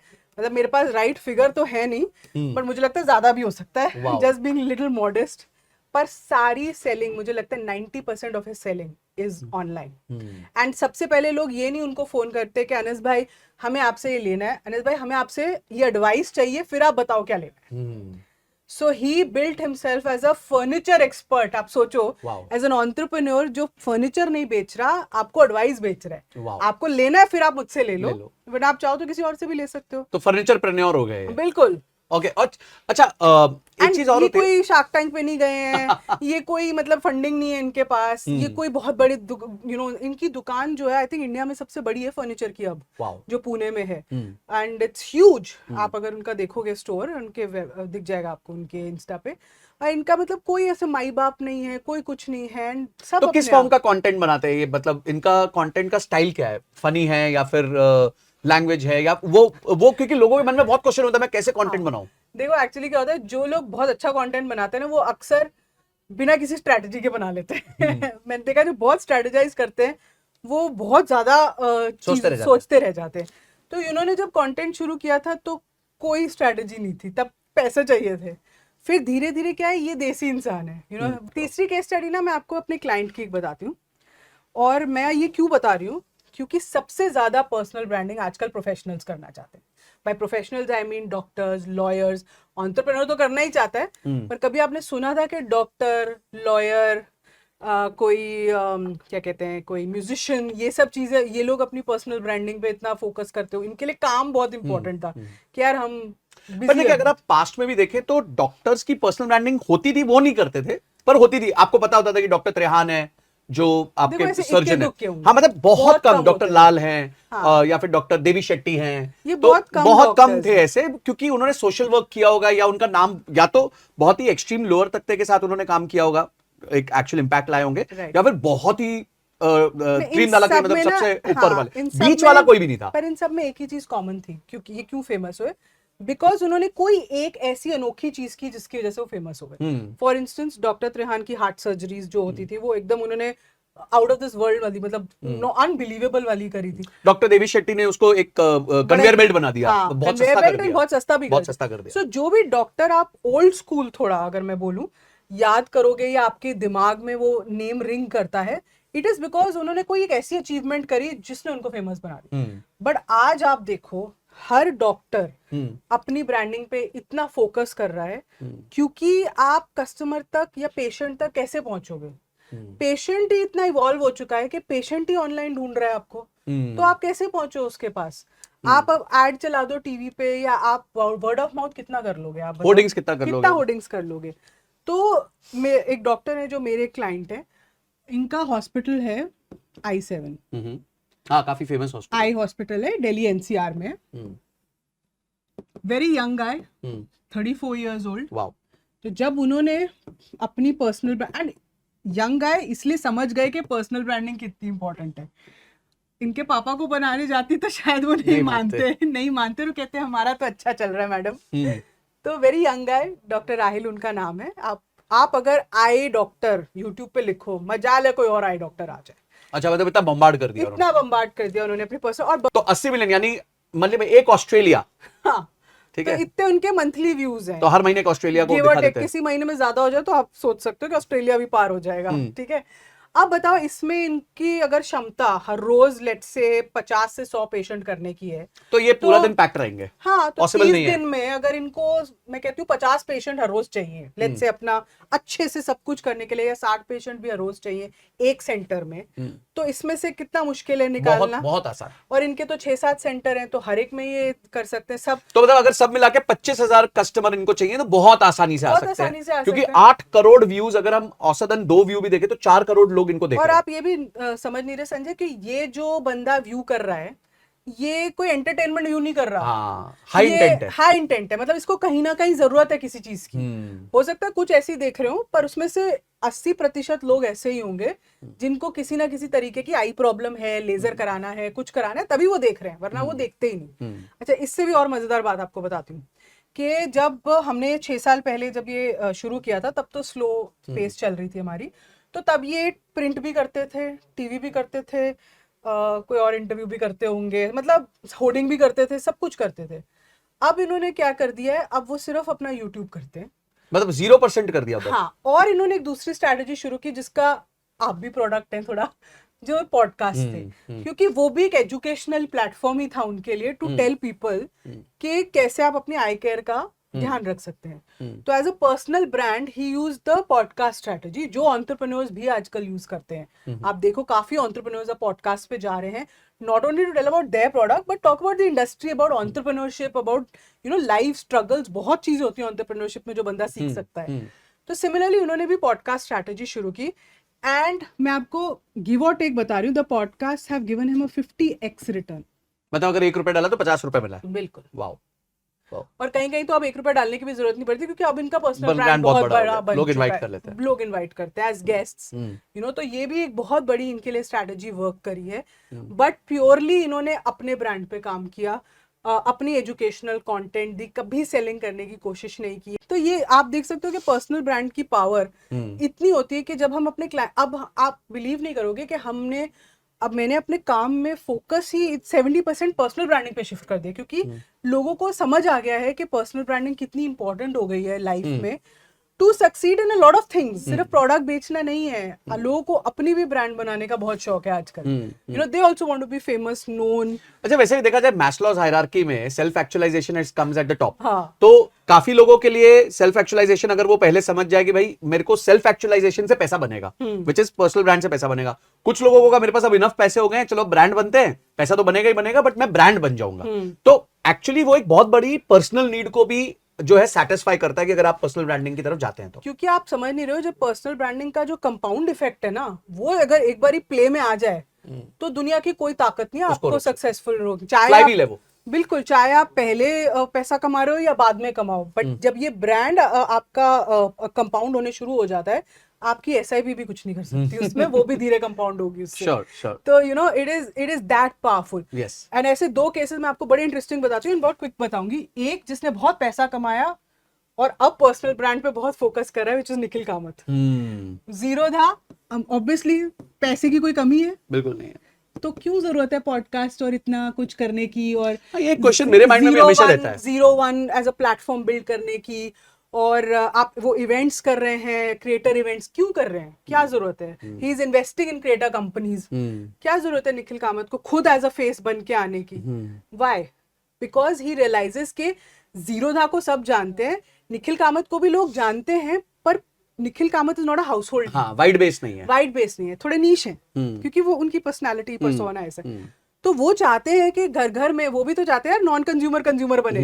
क्यों बने, कैसे बने, कैसे अपने नेटवर्क को बनाए आगे चल के। He doesn't need money now, अब उनको मनी नहीं चाहिए, तो he is focusing on his personal brand in a different way. वो थोड़े स्टाइलिश वे में कर रहे हैं, थोड़े नीश वे में कर रहे हैं, थोड़े बड़े एंटरप्रेन्योर्स के साथ करते हैं, वो it suits him. Prime minister के साथ भी कर लेते हैं, प्राइम मिनिस्टर के साथ भी कर लेते हैं, उनका एक्सेस है। बिल्कुल। पर जरूरत थी नहीं थी, नहीं थी, पर नीड थी उनको, हाँ। ग्रीड थी शायद थी। तो ये तो वो केस हो गया। एक केस मैं आपको बताती हूँ, जो बंदा पर्सनल ब्रांड बना फेल होने के बाद। ओके।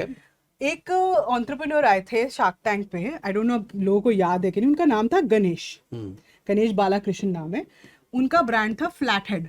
हाँ हाँ, वो चप्पल वाले, ब्रांड, हाँ चप्पल जूते वाला, राइट राइट। तो ये गए थे फंडिंग मांगने के लिए, क्योंकि इनके पास अगले महीने कंपनी चलाने के पैसे नहीं थे। और शार्क्स ने उनको, they were very good with him, but बोल दिया था कि भैया आप बंद कर दो, ये नहीं चल सकती है, ये नहीं होगा। और काफी अच्छी पेडिग्री है इनकी, IIM से हैं, IIT से हैं, तो ऐसा नहीं कि कोई भी रुकी उठकर आ गया और बना रहे हैं चीजें। तो इनको ना अमन ने एक लाइन बोली, अभी you are down but not out. ठीक है, डाउन बट नॉट आउट को इन्होंने अपना पर्सनल ब्रांड बना लिया। वाओ। उस एक लाइन को, उससे पहले कोई ब्रांडिंग नहीं थी उनकी। और उन्होंने, क्योंकि he is not a very, बहुत वोकल नहीं है, बहुत कंफर्टेबल नहीं है शायद इंस्टाग्राम और ये सब चीजें करने के लिए, इन्होंने अपना ब्रांड लिंक्डइन पे शुरू किया। बिकॉज ही रियलाइज कि शायद इनकी पावर एंटरप्रेन्योरशिप में कंप्लीटली नहीं है, बट एडवाइजरी में ज्यादा है। तो लिंक्डइन, जैसे मैंने आपको बोला, कि इज अ प्लेटफॉर्म जहाँ आप you connect with those like minded people. वहाँ सब ऐसे होते हैं, एंटरप्रेन्योर्स होंगे, एडवाइजर्स, जो आपके इन्वेस्टर्स होंगे, सब होंगे वहाँ पे।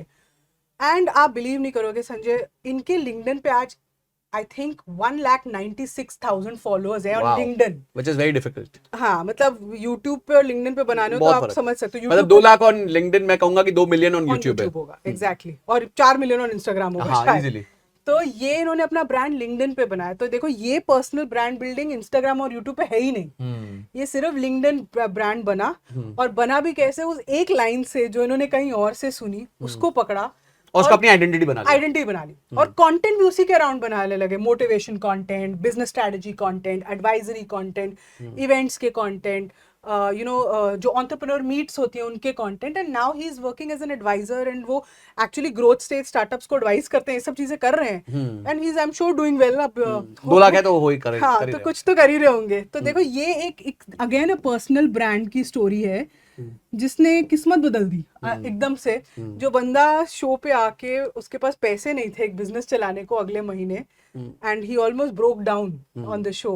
वो एक लाइन उनको अपनी ब्रांड की समझ आ गई, और उस एक लाइन से उन्होंने अपने ब्रांड को ऑनलाइन प्लेटफॉर्म्स पे बिल्ड करना शुरू किया। एंड एक प्लेटफॉर्म पकड़ा और उस प्लेटफॉर्म को स्काई रॉकेट कर दिया। Beautiful, great story. तो हमने ऑलमोस्ट हर तरीके के ब्रांड्स यहाँ पे देख लिए। हमने एक व्यक्ति जिसको ब्रांडिंग करनी आती थी, खुद एक एक्ट्रेस थी, उनका भी देख लिया। एक व्यक्ति जो बहुत परेशान थे, देसी तरीके से आ गए, फर्नीचर के एक्सपर्ट बन गए।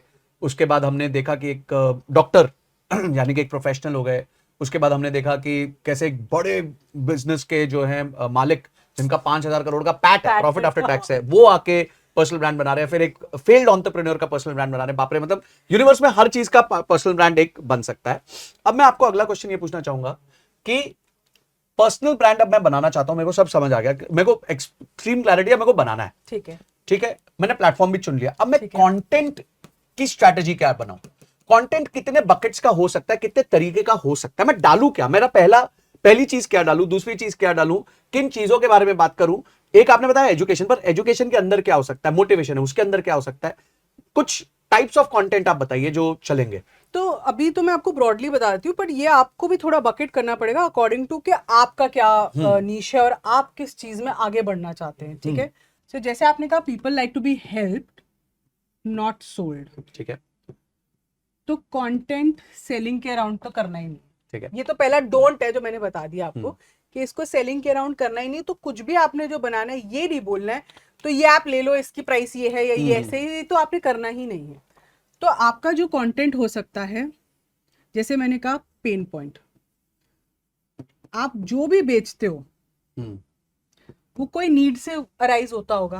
जैसे अगर वो निश हेयर थी तो लोग के बाल झड़ रहे थे, अगर अनस है तो लोगों को फर्नीचर नहीं समझ आ रहा था कहाँ से कैसे लेना है, कैसे करना है। अगर कोई और एग्जांपल ले लो आप, लेट्स से वो आदिल कादरी था जो परफ्यूम वाला आया था, वो लोगों को समझ नहीं आता था कि इतर में क्या बेटर है, कैसे है, वो उस चीज पे फोकस ज्यादा करता था। तो कोई ना कोई पेन पॉइंट या गैप, ये दो चीजें ही आपको अपने कंटेंट का कॉन्टेक्स्ट बताती है। ठीक है, ठीक है, तो ये बहुत इंपॉर्टेंट है एड्रेस करना। और पेन पॉइंट के अराउंड ना आप 50 पॉइंट लिख सकते हो, मैं गारंटी दे सकती हूँ। और आजकल ऑब्वियसली इतने एआई टूल्स है आपके पास, जीपीटी है, जो आपको हेल्प कर सकते हैं to get your ideation right. मतलब मैं नहीं कह रही स्क्रिप्ट आप अभी उससे करो, पर आइडिएशन में आपको बहुत हेल्प कर सकते हैं। तो या तो पेन पॉइंट ढूंढो या गैप ढूंढो। तो मतलब मैं चैट जीपीटी पे जाके बोल सकता हूँ मैं ये प्रोडक्ट कर रहा हूँ, ये कर रहा हूँ, मुझे कंटेंट क्रिएट करना है, तो आप मुझे पेन पॉइंट्स बताइए जिसके अराउंड मैं कंटेंट क्रिएट कर सकता हूँ। तो maybe it will give you some 10-20 topics. आप ये भी कर सकते हो कि अगर देखो आपको लाइफ में कस्टमर्स ने फीडबैक तो दिया ही होगा, तो उस फीडबैक से ही आपको बहुत सारे टॉपिक्स मिल सकते हो, जो आप वो टॉपिक्स चैट जीपीटी में डाल के बोल सकते हो मुझे सिमिलर टॉपिक्स बताइए जो मैं और अपना कंटेंट बना सकूं फॉर इंस्टाग्राम या फॉर लेट्स से यूट्यूब या जो भी प्लेटफॉर्म आप चूज करते हैं। तो ये बहुत इंपॉर्टेंट चीज है अपना कंटेंट बनाने के लिए। ये दो चीजें बहुत चलती है, पेन पॉइंट या गैप। दूसरी चीज है कि कस्टमर फीडबैक या टेस्टिमोनियल्स जिसको हम कहते हैं।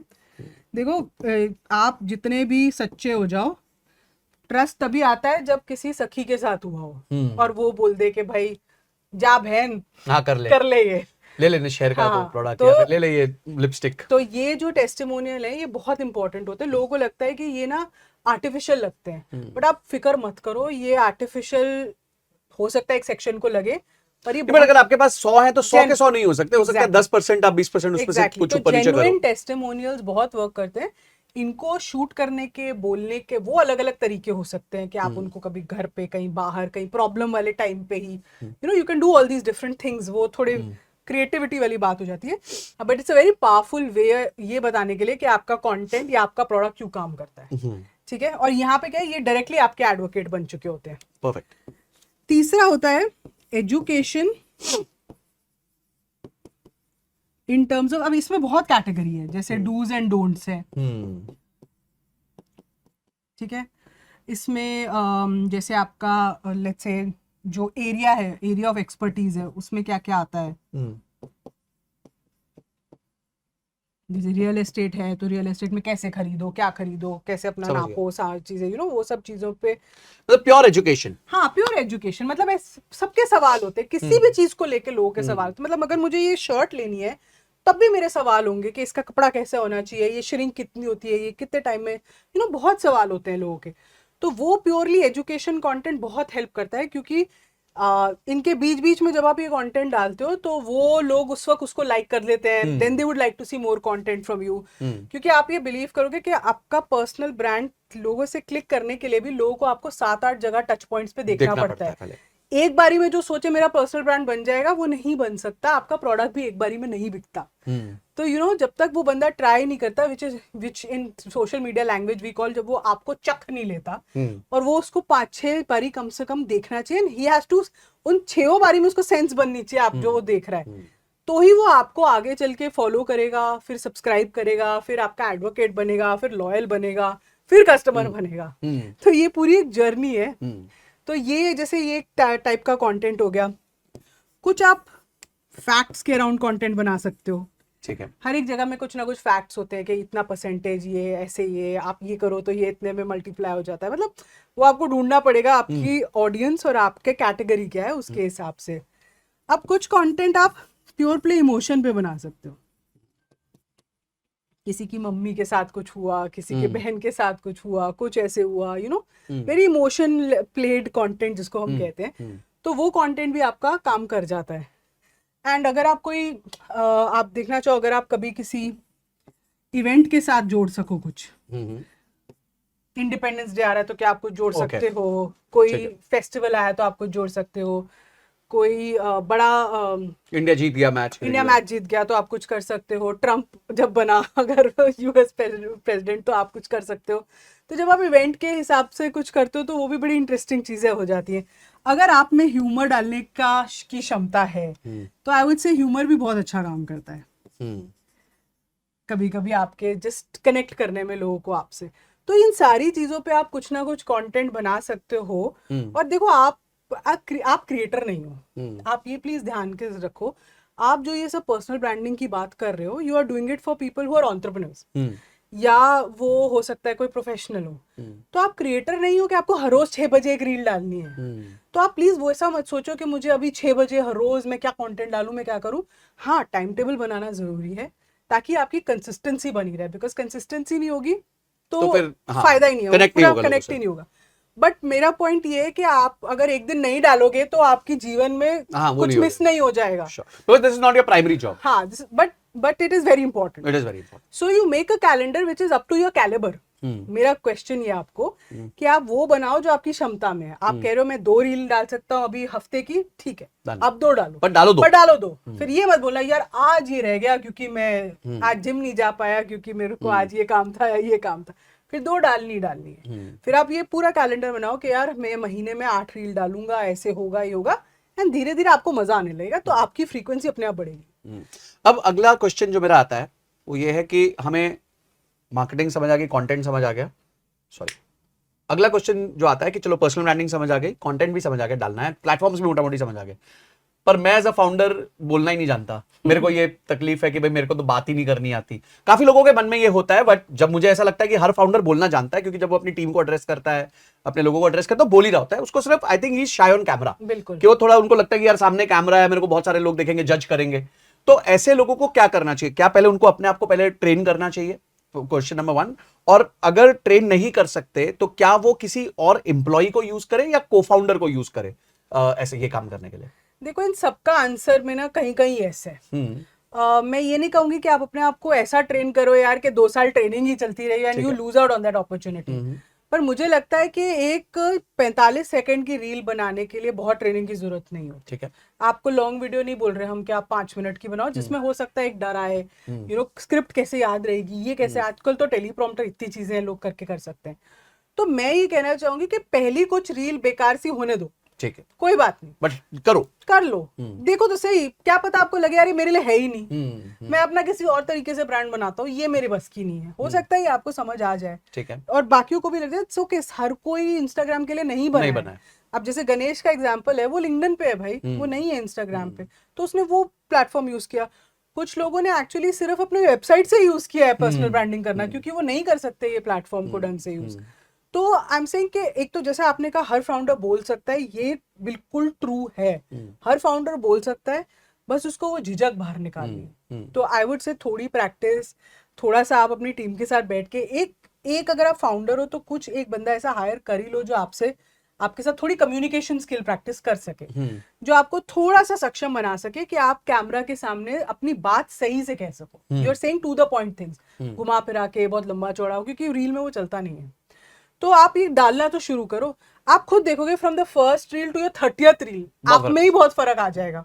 और आप चाहते हो तो उन सबको डिलीट करके दोबारा बना देना, अच्छा, या आप आर्काइव करके दोबारा बना देना। अब चलिए, फिर भी मेरे को लगता है मैं नहीं कर पा रहा हूँ, ठीक है, तो should I allow an employ to become the face, या फिर एक कोई को फाउंडर रखूं उस काम में? देखो क्या होता है, ये जो है ना, ये आपका बैंक बैलेंस है, तो आप क्या आप एम्प्लॉय को दे दोगे अपना बैंक बैलेंस? पासवर्ड देते हो आप अपने नेट बैंकिंग का?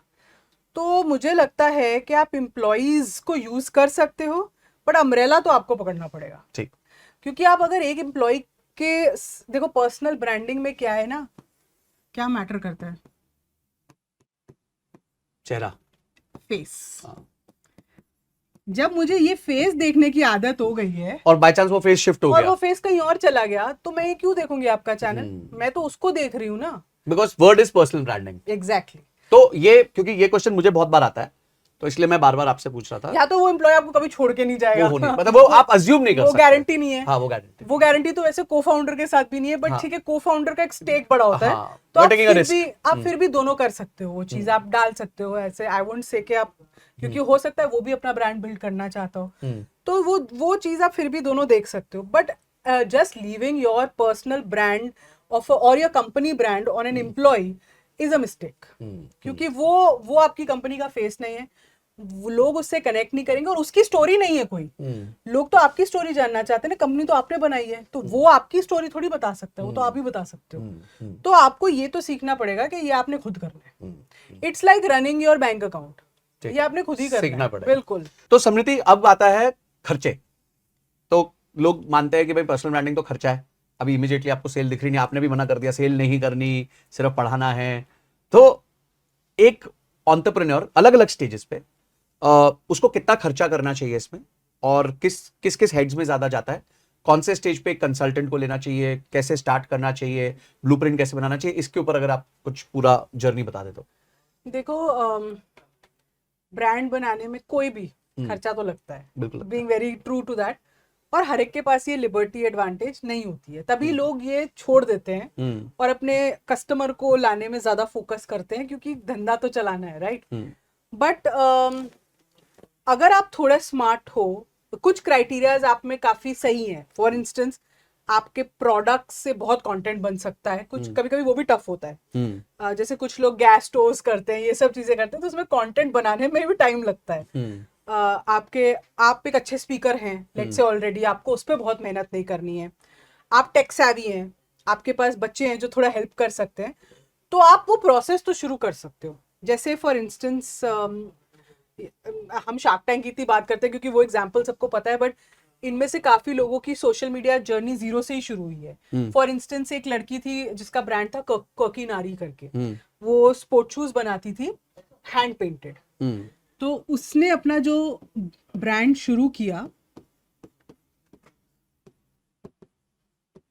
सिवाय जो मनी वो अपने प्रोडक्ट पे लगा रही थी, मार्केटिंग बजट वाज 0। वाह। She used to edit herself, Oh. क्योंकि वो कर सकती थी ये सब, क्योंकि उसको आता था। उसने सीखा, वो कर सकती थी, उसकी बहन हेल्प करती थी उसको। एंड इसका प्रोडक्ट बहुत ही क्वर्की था, क्योंकि वो हैंड पेंटेड शूज थे, तो उसमें वो अच्छे स्लोगन्स, कलरफुल, बड़ी तरीके से उसको डालती थी। तो उसने अपना सारा जो इनिशियल सेल है वो उसने इंस्टाग्राम से ही करी है। ठीक है। ठीक है, इंस्टाग्राम से करी है टू एन एक्सटेंट कि वो उसने एक प्रोसेस यूज किया था, इसको कहते हैं,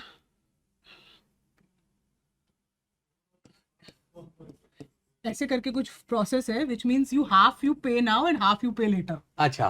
तो मतलब वो ऐसे चलाती थी और वो ऐसे लोगों को ल्योर करती थी कि आप पूरे जैसे आज तो आप इंस्टाग्राम पे कुछ भी खरीदो, यू हैव टू पे एवरीथिंग इन एडवांस।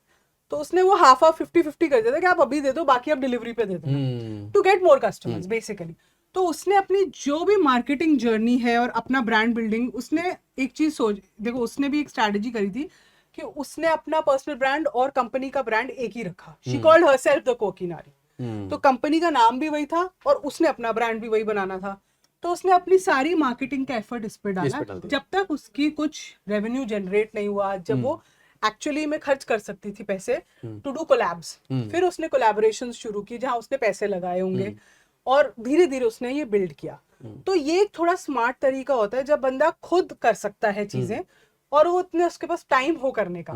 पर हो सकता है आज के एंटरप्रेन्योर के पास ये सब स्किल्स नहीं हो, इतना टाइम ना हो, तो वो शायद खुद एडिट, खुद ये सब नहीं कर सकता। वैसे आपने एक बड़ी इंटरेस्टिंग केस स्टडी भी सुनी होगी, BL फैशन आए थे, एक सूरत के, हाँ, यस यस, यंग लड़के थे, and he runs a sari suit, मतलब लहंगा, मोस्टली लहंगा का आउटफिट। और उनकी एक रील, आई थिंक ये रील तो आपको दिखानी भी चाहिए, जब वो शार्क टैंक पे आए थे उससे पहले ही वो 40 मिलियन चली गई। यस। एंड और सब लोग देख रहे थे उसको, वो कह रहे थे 40 नहीं होगी, 4 होगी, 400 के होगी, बट वो पता चला एक्चुअली 40 मिलियन है। तो जब उनसे पूछा गया था कि आप ये कैसे करते हो, तो उन्होंने कहा देखो मैं कंटेंट डालता हूँ, और कंटेंट में डालता हूँ मोस्टली बिहाइंड द सीन्स, कि कैसे बनता है मेरा, जो हमने एक एक्चुअली मिस कर दिया point, behind the scenes content बहुत चलता है अगर वो आपके में है प्रोसेस। तो इनका क्योंकि लहंगा था, कलरफुल चीजें होती हैं, वो कटिंग करते हैं, वो उसको डिजाइनिंग करते हैं, वो ये करते हैं, तो वो ये ज्यादा प्रोसेस डालते थे। और जब नमिता ने पूछा तो आपकी टीम कैसे इस पे काम करती, तो उसने कहा मैं ही काम करता हूँ। तो वो कहती मतलब आप कैसे, वो कहती एक जना शूट कर लेता है, मैं ही एडिट करता हूँ, मैं ही आइडिएशन करता हूँ, मैं ही पोस्ट करता हूँ, और मैं महीने की 20 रील डालता हूँ। तो आप सोचो उन्होंने सब कुछ खुद ही किया है इसमें, एंड अच्छा खासा बिजनेस चल रहा था उनका। तो देखो जो करना चाहता है वो कर ही लेता है किसी तरीके से। बट अगेन वापस आके, क्या कॉस्टिंग बजट क्या रहना चाहिए? तो देखो अगर कॉस्टिंग बजट आपको करना है तो आई वुड से, और आपके पास है बजट थोड़ा, तो this can range anything from 30 to 50,000 per month to 5 lakhs। Okay.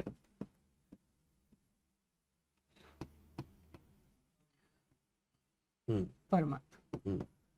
अब इसमें ब्रेकडाउन कैसे होता है, अगर आपको सिर्फ अभी कंटेंट पे करना है फोकस, तो आप थोड़ा स्मॉल कंटेंट से शुरू कर सकते हो, जिसमें आप आउटसोर्स करके एडिट करा सकते हो, कैमरा वगैरह आता है, ये सब आप कर सकते हो। इसमें आपके पास कुछ नहीं है, तो ये 30 to 50 के आपके सिर्फ आप एक फीस दे रहे हो लोगों को, आपको एडिट करने की, डालने की, अपलोड करने की। एंड ये बहुत बेसिक फी मैं आपको बता रही हूँ, तो आप ये मत एक्सपेक्ट करना कि आपके कोई रील राजशमानी स्टाइल होने वाली है या कुछ होने वाली है, बहुत ही बेसिक है ये। पर कंटेंट फिर भी आपको करना है, कंटेंट आपको करना पड़ेगा, कंटेंट आपके लिए कोई और नहीं कर सकता क्योंकि शुरू में वैसे भी कभी भी मुझे लगता है कि एक एंटरप्रेन्योर को कंटेंट पे टच हमेशा अपना थोड़ा बहुत रखना चाहिए, क्योंकि फिर वो ऑथेंटिसिटी वाला पॉइंट ही चला गया ना। तो ये 50K से आप शुरू जरूर कर सकते हो पर मंथ, और ठीक ठाक उसमें चल सकता है आपका काम। पर इसमें आप अगर ये एक्सपेक्ट करो कि मैं बहुत लिंक्डइन भी कर लूंगा, मैं बहुत ही, तो you choose one platform first, ठीक है, डू इट प्लेटफॉर्म सेंट्रिक, और उस पे करो, और फिर आप देखो आप उसको कैसे ग्रो कर सकते हो। इसकी जर्नी यहाँ तक पहुंचने के लिए इसमें मल्टीपल पर्सनल ब्रांडिंग स्ट्रेटजीज हैं, जिसमें आप मल्टीपल कंटेंट कर रहे हो, मतलब मल्टीपल प्लेटफॉर्म कर रहे हो, कंटेंट नहीं, जैसे आपने लिंक्डइन भी कर दिया, यूट्यूब भी कर दिया, इंस्टा भी फिर कर आप देख दिया। रहे हो कि कैसे कैसे आपको कहाँ कहाँ आप किस प्लेटफॉर्म पे कैसी ट्रैक्शन मिल रही है, और आप कहाँ क्या बिल्ड करना चाहते हो। ठीक है, फिर इसमें आपने पॉडकास्ट कर लिए, ठीक है, फिर इसमें आप ब्लॉग्स पे आ सकते हो, फिर इसमें आप इवेंट्स पे जा सकते हो या खुद कर सकते हो। तो this all can be a part of your personal branding journey, but आपका मिनिमम बजट तो इतना होना ही पड़ेगा, क्योंकि अगर आप बहुत कंसिस्टेंटली करना चाहते हो, लेट से महीने के 8-10 कंटेंट पीसेस डालना चाहते हो, जिसमें एडिट भी इन्वॉल्व होगा, शूट भी इन्वॉल्व होगी, सब कुछ इन्वॉल्व होगा, तो इतना बजट आ ही जाता है। तो एनीवे मतलब अराउंड 30K के आसपास से स्टार्ट होगा, और फिर ऊपर तो कितना भी जा सकता है। मैं तो कहूंगी 30 से थोड़ा ज्यादा ही होगा, क्योंकि शूट भी आप करवाते हो, अगर आप खुद शूट कर लो तो चलो बच सकता है वो। पर अगर हम कहें कि किसी को सिर्फ 15 रील करनी है, शूट वूट वो करेगा, तो सिर्फ अपलोड और एडिट का एक औसतन पर रील क्या कॉस्ट आ सकता है? देखो, रील्स की कॉस्टिंग आजकल 700 रुपए से लेके 1000 रुपए तक चलती है, ठीक है, 1200 रुपए भी चलती है, वो तो 2000 भी जाती है, बट ये रेंज, हाँ, ये एक फेयर इनफ रेंज है। तो अगर एक व्यक्ति 15 रील महीने के, यानी कि हर ऑल्टरनेट एक रील डालना चाहता है, और अगर कंटेंट और शूट वो इतना खुद कर ले, ठीक है, तो आप कह रहे हो कि 15 इंटू लेट से अगर 800 का भी एवरेज पकड़े, तो राउंड अबाउट 12,000 रुपए में ये काम इस लेवल पे स्टार्ट हो सकता है। और इसमें आप सिर्फ वो कर रहे हो, मतलब एडिट का दे रहे हो। हाँ, एडिट और अपलोड भी चलो, इसमें थोड़ा आप 2-4 हजार एक्स्ट्रा डाल दो, अगर आपको किसी की तो हेल्प चाहिए, 15,000 पकड़ लो, कुछ एसईओ में हेल्प चाहिए होती है कभी, तो ये तो आपका रिकरिंग खर्चा हो गया हर महीने का। पर जो आप शूट कर रहे हो, वो फोन और माइक का खर्चा आपको वो अलग है, वो केपेक्स हो गया। केपेक्स आपको एक बजटेड करना पड़ेगा, जो आपको लेना पड़ेगा, और हो सकता है एक लाइट और रिंग लाइट और 2 लाइट, मतलब वो इंफ्रास्ट्रक्चर आपको बिल्ड इतना तो रखना पड़ेगा, क्योंकि उसके बिना आप वो क्वालिटी नहीं दे पाओगे जो बंदे को देखने में अच्छी लगे थोड़ी सी। We are not saying go to some film level quality, but इतनी क्वालिटी तो आजकल चाहिए लोगों को, कि लोगों को ऑडियो सही से आ रहा हो, आप सही से दिख रहे हो, क्योंकि आप नाच नहीं रहे हो, हाँ, तो आप कुछ भी कर लो तो लोग देख लेंगे, या आप कोई प्रैंक नहीं कर रहे हो, आप एक कंटेंट दे रहे हो। तो जब आप कंटेंट देते हो, तो लोगों को ये वाले क्राइटेरियाज थोड़े देखने, मतलब एटलीस्ट उतना दिखे कि उनको समझ आ जाए चीज। तो आप फिर इस हिसाब से अपना केपेक्स जोड़ना चाहो, तो वो केपेक्स जोड़ के आप ये चीज स्टार्ट कर सकते हो फॉर श्योर। तो मतलब समझो 1-2 लाख रुपए शुरू में एक फोन, मैंने अज्यूम किया कि एक कैमरा वाला फोन आप 50-60 हजार का अच्छा ले लेते हो, बिल्कुल। उसके अलावा लाइट्स आपने 20-23 हजार की ले ली, माइक 10-15 हजार ले ली, रिंग लाइट सस्ती आ जाती है, थोड़ी अच्छी लाइट ले ली, तो भी 1-1.25 लाख रुपए में आपका मैक्सिमम स्टार्ट हो जाएगा। और 15,000 रुपए महीने से स्टार्ट करते करते धीरे धीरे आपको इसको रैंप अप करना है, जैसे जैसे आपको इसकी आरओआई दिखने लग जाए। ठीक है, अच्छा, अब नेक्स्ट क्वेश्चन ये है कि बहुत सारी एजेंसी, आप खुद भी जैसे हेल्प करते हैं लोगों की, तो अगर किसी को एजेंसी सिलेक्ट करनी है, तो क्या क्राइटेरियाज होने चाहिए उसकी एजेंसी सिलेक्शन के, और कौन से स्टेज में किस तरह की एजेंसी पे जाना चाहिए? तो देखो, पहले क्राइटेरियाज की बात करते हैं। सबसे पहला क्राइटेरिया कि उन्होंने पर्सनल ब्रांड्स पे काम किया हो। ठीक है, मतलब किसी लोगों का बनाया हो या कर रहे हो काम अभी, बिकॉज कंपनी ब्रांड और पर्सनल ब्रांड बहुत अलग होते हैं। ठीक है, तो उसकी सोचने की तरीका, उसका लुक, फील, ये सब अलग अलग होना चाहिए। और अगर लोगों ने सिर्फ कंपनी ब्रांड्स पे काम किया होता ना, तो वो बड़े ही कंपनी ओरिएंटेड, कंपनी ऑब्जेक्टिव के ही क्रिएटिव्स के ही कंटेंट सोचते हैं। पर जो लोग पर्सनल ब्रांड्स पे काम करते हैं ना, वो आपकी पर्सनैलिटी को समझ के करते हैं। तो डेफिनेटली उन्होंने पर्सनल ब्रांड्स पे काम जरूर किया। तो आप जब भी उनसे पूछें, आप जरूर पूछें उनसे कि आपने किन किन लोगों के पर्सनल ब्रांड्स पे काम किया है। They should have a good list to tell you, not necessary वो मिलियंस में हो, lakh, but they should have a list जिससे आपको दिखे, क्योंकि हो सकता है छोटे लोग भी पर्सनल ब्रांड बना रहे हो, not a problem at all. ठीक है, दूसरी चीज, वो आपसे रेगुलर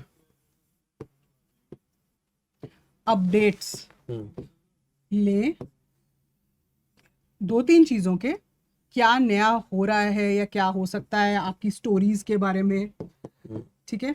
और आप मतलब आपकी दिनचर्या से बहुत क्लोजली थोड़ा सा रिलेटेड आपसे रहें, क्योंकि आपकी मतलब ऐसा नहीं है कि आ गए और उसके बाद गायब हो गए। ऐसा नहीं कि आए, उन्होंने मंथली प्लान आपको दे दिया, फिर वो मंथली प्लान के बाद आपसे कनेक्ट ही नहीं किया उस पूरे मंथ में, फिर अब आए अगले महीने ही आए, क्योंकि इस मंथली प्लान के हिसाब से तो उन्होंने 15 रील आपको डिलीवर कर दी।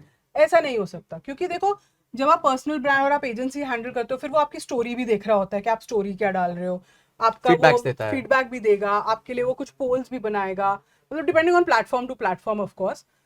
और आपका जैसे आप कहीं हॉलिडे पे जा रहे हो तो फिर वो उससे पूछेगा कि यार आप इसमें क्या क्या कर सकते हैं, हम वहां पे आप क्या कर सकते हो, तो they need to be your partner, वो आपकी एजेंसी नहीं हो सकते। तो पर्सनल ब्रांडिंग एजेंसी में ये थोड़ा सा ना एक एफर्ट एजेंसी की साइड से होना चाहिए। मैं नहीं कहती कि आपको इतना पीछे पड़े के तंग करें, बट उतना होना चाहिए कि वो आपकी पर्सनालिटी को समझे, क्योंकि देखो पहले महीने में तो समझ भी नहीं आता कि बंदा क्या कैसा है, क्या लोग देखना पसंद कर तो रहे कितना हैं। टाइम मिनिमम देना चाहिए तो एजेंसी को? आपको एक एजेंसी को 3 महीने तो देने चाहिए, 3 मंथ्स का कॉन्ट्रैक्ट तो होना ही चाहिए, एक बार आप फाइनल कर लो। 3 मंथ से पहले अगर आप एजेंसी चेंज करते हो तो then you are at fault, agency is not at fault. क्योंकि क्या होता है कि ट्रैक्शन आने में ही पहले 3 से 6 महीने तो ट्रैक्शन में ही लगते हैं। जब मैं इवैल्यूएट कर रहा हूं तो क्या मुझे एक प्लान मंगवाना चाहिए एजेंसी से? आप मंगवा सकते हो, पर एजेंसीज बहुत डिटेल प्लान देंगी नहीं आपको, बट ऑफ कोर्स आप ये जरूर मंगवा सकते हो कि मेरे लिए की स्ट्रैटेजीज क्या हो सकती है जिसपे मैं काम कर सकूं। तो आप एक छोटा सा प्लान ऑफ एक्शन उनसे मांग सकते हो कि आप क्या मेरे साथ करना चाहते हो, because every personality is different. तो मेरे लिए क्या चलेगा या आपके लिए क्या चलेगा, देखो ये सब पिवट होता रहता है, बट एक ब्रॉड अंडरस्टैंडिंग होनी एक ब्रॉड अंडरस्टैंडिंग से आपको समझ आ जाएगा कि उन्होंने आपके लिए रिसर्च की है, आपके बारे में रिसर्च की है, आपके बारे में पढ़ा है, आपकी इंडस्ट्री के बारे में पढ़ा है। तो थोड़ा सा आप ये चीजें देखोगे तो एक एजेंसी सही फिट बैठेगी। और एक जो चीज होती है ना, मुझे लगता है कि एक मैं अपने क्लाइंट चूज करते वक्त ये देखती हूँ, मुझे नहीं पता क्लाइंट देखता होगा, इसको मैं कहती हूँ कैरेक्टर फिट। कि मैं ऐसे क्लाइंट के साथ कभी नहीं काम कर सकती जो समझे ही नहीं कि ब्रांड बिल्डिंग का प्रोसेस में क्या होता है, या जिसको जो बहुत ही ज्यादा ROI ड्रिवन इस केस में हो, क्योंकि ये एक बहुत ही ना, ये एक थोड़ा स्लो प्रोसेस है, बहुत पावरफुल प्रोसेस है और बहुत ही क्लोज निट प्रोसेस है। तो अगर मेरी और आपकी वेवलेंथ ही मैच नहीं करेगी तो मैं आपके साथ काम करना मेरे लिए बहुत मुश्किल हो जाएगा, विच इज ईजियर अगर मैं आपकी कंपनी का ब्रांड बना रही हूँ, क्योंकि मुझे आपकी वेवलेंथ मैच ही नहीं करनी। मुझे क्लियर ऑब्जेक्टिव है कि पैसा बनाना है, मुझे वहाँ पैसा बनाना है, मुझे देखना है कंपनी कैसे, मतलब प्रोडक्ट कैसे बिक सकता है, लोगों को प्रोडक्ट में क्या देखना है, और वो प्योर प्ले मार्केटिंग एडवर्टाइजिंग है। पर यहाँ ना मुझे आपके साथ कनेक्ट होना है, तो मेरे लिए कैरेक्टर फिट बहुत इंपॉर्टेंट होता है। और ऐसे मैंने कभी कभी 1-2 एंटरप्रेन्योर्स के साथ काम नहीं कर पाई मैं, और वो भी शायद मेरे साथ नहीं कर पाए होंगे, बिकॉज हमारी वो वेवलेंथ नहीं मैच कर रही थी।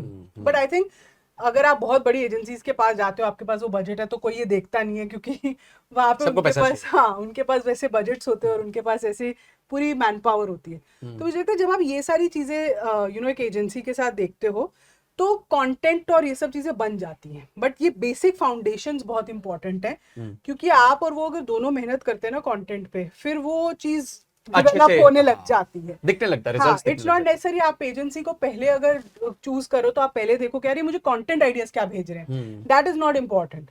कंटेंट आइडियाज वो भेज देंगे आपको, क्योंकि उनके पास भी टूल्स हैं, उनको भी समझ है, वो सभी कर रहे हैं, बट ये चीजें बहुत इंपॉर्टेंट है कि वो आपसे कनेक्ट कैसे करते हैं, आपकी पर्सनैलिटी को कैसे समझ रहे हैं और उसके हिसाब से क्या प्लान बना रहे हैं, दैट इज वेरी इंपॉर्टेंट। वो अगर सही बैठने लग जाए तो बाकी चीजें अपने आप बैठ जाती हैं। बहुत बढ़िया। तो समृद्धि, हमारी बहुत जबरदस्त मास्टर क्लास चली, आप लोग को कैसी लगी मुझे जरूर बताना, कमेंट सेक्शन में अपने कमेंट्स देते रहना, क्वेश्चंस भी देते रहना, ताकि हम वापस समृद्धि को बुला लें आपके सारे क्वेश्चंस को आंसर करने। तो समृद्धि, अब सब कुछ हमने समझ लिया, अब बात करते हैं कुछ केस स्टडीज ऐसी हैं जहां आपने पर्सनल ब्रांड का क्लियर ROI आप भी पैसे पे आ ही गए हो। हाँ बिल्कुल आना ही, because end of the day सब बोलेंगे ठीक है मैं साल भर मेहनत करूंगा, 2 साल मेहनत करूंगा, पर मेरे को एंड गोल तो बता दो कि क्या मेरे को दिख सकता है कि हम कुछ ऐसा है जिससे मेरी सेल्स बढ़ी हो या मेरा मतलब नेटवर्क बड़ा हो, तो ऐसे कुछ केस स्टडीज जहां आपने देखे हो कि पर्सनल ब्रांड ने आरओआई में देखो कन्वर्जन ऐसी किया हो? बहुत केस स्टडीज है, और मैं आपको बता रही हूँ कि जो आरओआई आपको पर्सनल ब्रांड दे सकता है, वो आरओआई आपको कभी मार्केटिंग एडवर्टाइजिंग नहीं दे सकता। मतलब it can compound to any number, आप वो सोच भी नहीं सकते कि वो उस नंबर तक जा सकता है, प्रोवाइडेड जो हमने पहले बातें की हो आप उन पैरामीटर्स follow करो, हाँ। फॉलो रहे और स्टिक करें। अब जैसे आपने एग्जांपल बोला डॉली चाय वाला, यू नो चाय के आप बहुत शौकीन है, पी रहे हैं साथ पी भी रहे हो आप, देखो तो अब डॉली चाय वाला का ऐसा नहीं है कि एकदम पर्सनल ब्रांड यूं बना है भाई, उसके पीछे 15 साल 10 साल की उसकी मेहनत है, वो तब से चाय बना रहा है, वही एंटिक करके बना रहा है। वो बिल गेट्स आए, उसकी देखो एक चाहिए होता है मौका जो चीजें ट्रांसफॉर्म कर देता है, और पर आपने अपनी मेहनत नहीं छोड़ी होती, तो वो मेहनत एकदम से रंग लाती है, फिर वो कंपाउंडिंग उसी का मतलब होता है। जैसे आप एसआईपी समझाते हैं लोगों को, कॉन्स्टेंटली लोग पैसे डालते तो रहते ही है, मार्केट ऊपर और नीचे, फिर वो एक मौका दिखता है जब मार्केट घूम जाती है और बहुत अच्छा और वो आपको एकदम से वो एक कंपाउंडिंग का इफेक्ट दिख जाता है। सिमिलरली पर्सनल ब्रांडिंग बिल्कुल वैसे चलती है, आपने अपना काम करते रहना है। एंड डॉली के केस में यही हुआ, जब बिल गेट्स आए ही बिकेम फेमस, फिर उनके इंस्टाग्राम पे लोग देखने लगे उनको, उनके वो एक फेमस ब्रांड बन गए चाय से रिलेटेड, यू नो कि टपरी वाला भी एक पर्सनल ब्रांड बन सकता है। एंड फिर वो दुबई के इवेंट्स में जाने लगे, उनकी इनकम बन गई वहां से, people were inviting him for, वो कहते हैं ना फीता काटने के लिए बुला रहे हैं उनको, सबके लिए बुला रहे हैं। और हाल ही में जो एग्जाम्पल हमने देखा कि अब वो अपनी फ्रेंचाइज शुरू करना चाहते हैं डॉली की टपरी के नाम से, जो 5 लाख से शुरू होती है और 40 लाख तक जाती है। डिफरेंट मॉडल्स हैं, ओके, तो छोटा मॉडल है, बीच दैट वे। और विद इन जब उन्होंने अनाउंसमेंट की, और I think with in 48 hours उनको 1600 एप्लीकेशंस आई हैं, विद इन 40 मतलब 2 दिन में। तो इसमें उन्होंने कोई मार्केटिंग की जीरो। अच्छा, यही अगर एक नॉर्मल ब्रांड को करना होता तो कितना मार्केटिंग स्पेंड करना होता, तो होर्डिंग लगाना होता, इवेंट्स पे जाना होता, फेसबुक ऐड लगाना होता, सब कुछ करते हो, फिर वो 10 बारी बताते हैं कि आपको इतने में ब्रेक इवन होगा, इतने में यहाँ कोई कुछ पूछने नहीं वाला है। ब्रेक इवन हुआ, आपको लगता है डॉली चाला ने पूरी वो दी होगी कोई चिट्टा खासा, वो तो बाद में लोग शुरू करेंगे ना जब वो शॉर्टलिस्ट होंगे। तो आपके पास पका पकाई लीड तो ऐसे आ गई है उस मेहनत की जो आपने इतने साल करी। तो इधर आपने 0 पैसे खर्च किए, आपको शायद पार्टनर्स भी मिल जाएंगे, हाई इंटेंट पार्टनर्स मिलेंगे। आप देखो तो डॉली को 1600 लीड्स आ गई 48 आवर्स में, 48 आवर्स में। अब उसके आगे कितनी हो गई होंगी किसको पता नहीं। यहाँ पे देखो जो भी लीड्स आई, क्या इंपॉर्टेंट है, हाई इंटेंट है, मतलब आपका साथ नहीं छोड़ेगी, लगी रहेगी आपके साथ, बहुत इंपॉर्टेंट है, लॉयल है, ठीक है, पैसों की फिक्र नहीं है उनको, उनको बस जुड़ना है, पैसा नहीं, उनको पर्सोना चाहिए। उनको ये कहना है कि हम डॉली चाय वाला की फ्रेंचाइज चलाते हैं। तो आप देख रहे हो ये जो ट्रेजेक्ट्री है, रादर देन जो आप अगर एड चला के चलोगे, पूरी ट्रेजेक्ट्री उल्टी है। उनको पैसे से सारा मतलब होता है, मेरा पैसा कब वापस आएगा, लॉयल्टी कोई आरओआई चाहिए। लॉयल्टी तो भाई बात बहुत है ही नहीं, बनेगी, हाँ वो तो पता नहीं, और लो इंटेंट है, और इंटेंट लो है। यहाँ पे प्योर प्ले बिजनेस है, जैसे तो मैं कहूँ यहाँ पे प्योर प्ले बिजनेस है, यहाँ पे प्योर पे शायद लव एंड लॉयल्टी है, हाँ मतलब लॉयल्टी बियॉन्ड लॉजिक जिसको कहते हैं, वो है। तो आप कैसा पार्टनर चाहोगे अपनी, बट इसमें टाइम लगेगा, बिल्ड करने में टाइम लगेगा, but then you will have suddenly one day you will have, और यहाँ आप धीरे धीरे कर सकते हो, तो और इसका मिक्स भी चला सकते हो, बिल्कुल चला सकते हो, मिक्स भी चला सकते हो, बिल्कुल चला सकते हो। नथिंग इज राइट और रॉन्ग, क्योंकि हर कोई ये बिल्ड नहीं कर सकता, और हर कोई के पास इतना टाइम नहीं होता, तो आपको ये मॉडल और धंधा तो करना ही है, बिजनेस तो करना ही है, पैसे तो कमाना, तो आपको ये मॉडल पे भी जाना पड़ेगा। हमारा ये मास्टर क्लास का पर्पस ये है कि जितनी जल्दी आप ये रूट समझ जाओ उतना आपके लिए अच्छा है, क्योंकि आप आगे चल के आप इसको इन कैश बहुत अच्छे से कर सकते हो फिर, and in a right way, wrong way में नहीं। तो ये एक बहुत बड़ा एग्जांपल है आरओआई का जो है। दूसरा एग्जांपल मुझे नहीं पता कितने लोग उनको जानते हैं, एक मनीष आचार्य जी हैं, आचार्य मनीष ग्रोवर, हाँ, जीना सीखो उनकी कंपनी है, just to tell you 6000 crore की मार्केट कैप है उनकी, बिल्कुल, और मैंने उनके स्टॉक्स में इन्वेस्ट भी किया हुआ है। तो हिम्स करके उनके हॉस्पिटल्स चलते हैं, आयुर्वेदा के किंग कहते हैं उनको इन अ वे। तो इन्होंने अपना जो पर्सनल ब्रांड है वो कैसे शुरू किया था आपको पता है? उन्होंने YouTube पे फ्री लाइव इवेंट्स करने शुरू किए थे, जिसमें वो कैंसर, बीपी, थायराइड, शुगर, इनके बारे में एजुकेट करते थे और आयुर्वेदिक इलाज बताते थे कि घर पे आप क्या कर सकते हो, नुस्खे क्या कर सकते हो, एलोपैथी को कैसे छोड़ सकते हो। तो उससे उन्होंने धीरे धीरे ये चीज शुरू की थी। और उसके बाद ऑब्वियसली उन्होंने अपने हॉस्पिटल्स खोले। तो उनका ऑफलाइन और ऑनलाइन का बहुत ही बढ़िया संगम है जो चला है, क्योंकि उन्होंने ऑफलाइन भी काफी चीजें, हॉस्पिटल्स खोले हैं, काफी चीजें की हैं, सेंटर्स खोले। पर हॉस्पिटल और सेंटर्स के बारे में लोगों को पता कैसे चला? ऑनलाइन से। वो कुछ भी सर्च करते थे कि ये डायबिटीज कैसे ठीक हो, और ये उन्होंने आज नहीं किया है, ये वाले अपना यूट्यूब चैनल 20-25 साल में पर्सनली उन्होंने बहुत पहले से शुरू किया है यूट्यूब जो वो चलाते हैं। और फिर उनके कोलैबोरेशंस होते हैं, लोग आते हैं उनके वहाँ, सेलिब्रिटीज आते हैं। और आई थिंक उनका यूट्यूब चैनल भी अब होगा कुछ, मुझे लगता है 1 मिलियन का सब्सक्राइबर्स ले बेस तो हो चुका होगा उनका। और रेगुलर पे भी वो 500,000 प्लस है। हाँ, और रेगुलर है, 4-5 अपलोड्स होते ही होते हैं उनके, कुछ ना कुछ होते हैं। और उन्होंने भी पॉडकास्ट स्ट्रैटेजी फिर अपनाई, क्योंकि एक्सपर्ट तो हैं, लोग जानना चाहते हैं, तो लोग इनवाइट भी करते हैं आपको। तो अगर आप बोलने में अच्छे हैं, सब्जेक्ट मैटर एक्सपर्ट है, तो आपको पॉडकास्ट का रूट लेना चाहिए। बिल्कुल लेना चाहिए, क्योंकि देखो अभी वो ट्रेंड में है, लोग देखना चाहते हैं, लोग रियल कंटेंट ज्यादा देखना चाहते हैं, लोग बहुत फर्जी कंटेंट नहीं देखना चाहते, लोग नॉलेजेबल होना चाहते हैं, स्पेशली ऐसी चीजों के बारे में जो उनको अफेक्ट करती है। हेल्थ इज समथिंग जो लोगों को अफेक्ट करती है, फाइनेंस इज समथिंग जो लोगों को अफेक्ट करता है। तो अगर वो उसको नेचुरल वेज में, और लोग नेचुरल तरीके से करना चाहते हैं अब, तो उनको कुछ नॉलेज मिलती है और उनको फिर रिजल्ट भी दिखता है, तो फिर आपको ये राउट जरूर लेना चाहिए ऐसी चीजों के बारे में। एंड एंटरप्रेन्योर्स को तो मेरे को लगता है बहुत ही राउट लेना चाहिए, क्योंकि हर कोई आज आकर एंटरप्रेन्योर बनना चाहता है। और ये प्रॉब्लम ये है कि लोगों को पता नहीं कैसे बनना है। तो कभी कभी हम यही सोचते हैं सब एंटरप्रेन्योर बनेंगे तो जॉब कौन करेगा? नहीं, बहुत लोग बट हमारी पॉपुलेशन काफी है, बट हर कोई एक चाह है कि मैं अपने लिए काम करूं। ठीक, डन। और तीसरा, अच्छा, तीसरा एक मैं अपना पर्सनल फेवरेट आपको बताना चाहती हूँ। वाई मैं बताना चाहती हूँ, क्योंकि इसको काफी झाड़ पड़ी थी शार्क टैंक पे, इसलिए ये बहुत ही इंटरेस्टिंग केस स्टडी है। क्विक बताती हूँ। और ये बहुत बड़े इन्फ्लुएंसर हैं, गौरव तनेजा, फ्लाइंग बीस्ट। मतलब जो शार्क टैंक पे जब ये आए तो सारे जजेस बीस्ट ही बन के इनके पीछे पड़ गए थे। इतनी धुलाई की इनकी कि आप इन्फ्लुएंसर जरूरी नहीं एंटरप्रेन्योर बन सके, आप ऑलरेडी एक चीज चलाते हो, दूसरे पे कैसे मेहनत करोगे। तो इन्होंने अभी हाल ही फिलहाल में एक बिजनेस स्टार्ट किया which is Beast by Taneja का। A2 घी का बेसिकली बिजनेस है, और पूरा उनकी pitch he around health, purity of ghee, and बहुत प्रीमियम प्रोडक्ट है। सो मतलब इसके प्राइसिंग जो है नॉर्मल घी और नॉर्मल थोड़े हाई प्योर घी वालों से भी ज्यादा थी। A2 घी की प्राइसिंग होती है। एंड गौरव तनेजा को एवरीबडी, इनके 10 मिलियन फॉलोअर्स हैं क्रॉस प्लेटफॉर्म्स। तो एक बेस तो उन्होंने तैयार करी हुई है जो फैन बेस है इनके लिए। पर जब ये शार्क टैंक पे गए थे तो पर्सनल ब्रांड तो इनका बहुत हाई था, एवरीबडी न्यू हिम, सब पहचानते थे उसको, but they were not ready to invest with him, क्योंकि उनको लगा कि ये बिजनेस नहीं चला पाएगा, क्योंकि इसके इतनी जगह हाथ पैर उसने मारे हुए हैं। और इनके जो दूसरे पार्टनर थे इसी बिजनेस में वो हैं वरुण अलग, तो वो ऑलरेडी मामा अर्थ में लगे हुए, तो इस पे भी कौन ध्यान देगा। बट ये बहुत क्लियर थे कि मैं इस पे पूरा फोकस करूंगा, क्योंकि हेल्थ और प्योरिटी ऑफ आप क्या खा रहे हो मेरे लिए बहुत इंपॉर्टेंट है। एंड मैंने अपना उन्होंने अपनी पूरी जो जर्नी है इन्फ्लुएंसरशिप की, वो हेल्थ, पेरेंटिंग, फिटनेस, इन सब के ही अराउंड बनाई है। But nobody believed him. And अभी कुछ ही टाइम पहले उन्होंने अपना केक काटा है 100 करोड़ के ARR का फॉर दिस ब्रांड, मतलब 8 करोड़ महीना सेल्स। बिल्कुल, जब वो आए थे तभी उसके शायद एक दिन में उनका 1 करोड़ का माल बिक गया था, और he was sold out in some time.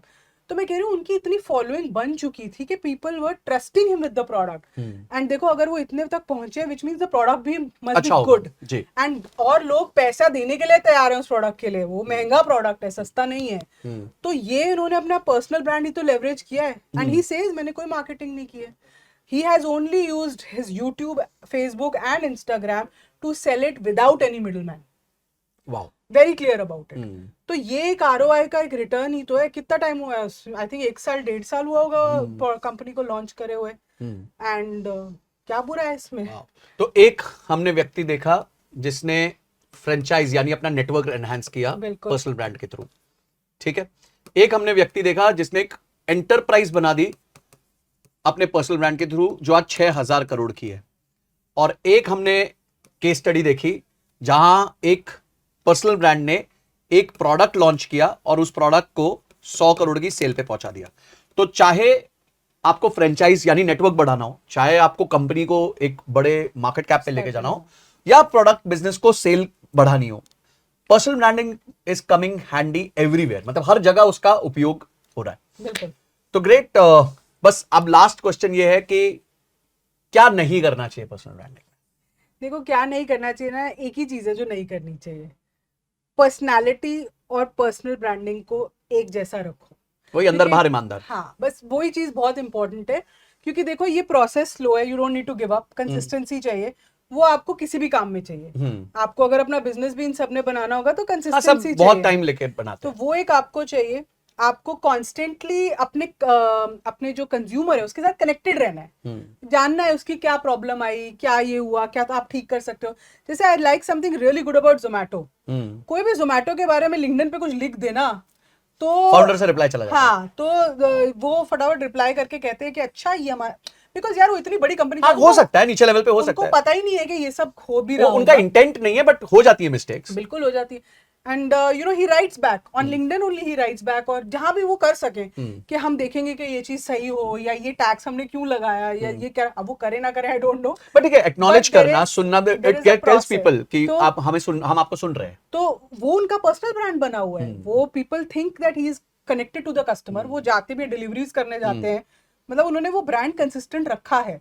तो आप देखो कि जो आप कर रहे हो उसमें कंसिस्टेंसी हो, उसमें आप ट्रू टू योर ब्रांड हो, और आप कस्टमर से कनेक्टेड रहो, ताकि आप अपना कंटेंट, अपना जो भी आप कर रहे हो, वो उस चीज में आप इनोवेशन, उस चीज में आप उसको देते रहो वो चीज जो वो चाहता है। एंड देन चौथी चीज ये, you are solving a problem, ये बहुत इंपॉर्टेंट है। ये आप 4 चीजें करते रहोगे तो आपका पर्सनल ब्रांड ऑटोमेटिकली इनहैंस होता रहेगा, ग्रो होता रहेगा। एंड उसके बाद जैसे ही वो ग्रो होता रहेगा, आप उसको एज अ बिजनेस लेवरेज करो, उसको एज अ सर्विस लेवरेज करो, उसको एज अ नेटवर्क लेवरेज करो, उसको कुछ मत करो as a famous personality leverage करो, आप कुछ भी करो, बट वो आपकी एक पूरी इक्विटी और एक पूरा बैलेंस, बैंक बैलेंस है, सोशल करेंसी है जो आपने बना के रखी है। पहले लोग प्रॉपर्टी बनाते थे, अब लोग पर्सनल ब्रांड बनाएंगे। बिल्कुल बनाते हैं, बिल्कुल बना रहे हैं। प्रॉपर्टी में इतने पैसे नहीं लग पा रहे लोगों के, तो हम लोग कह रहे हैं यही बना लेते हैं, इससे रेंटल आता है, एक रेंटल आता रहेगा। हाँ, बिल्कुल। Great Smriti, thank you so much, you came to business by Sanjay, and आपने छोटे बिजनेसमैन को, एंटरप्रेन्योर्स को और छोटे छोटे स्टार्टअप्स को गाइड किया कि कैसे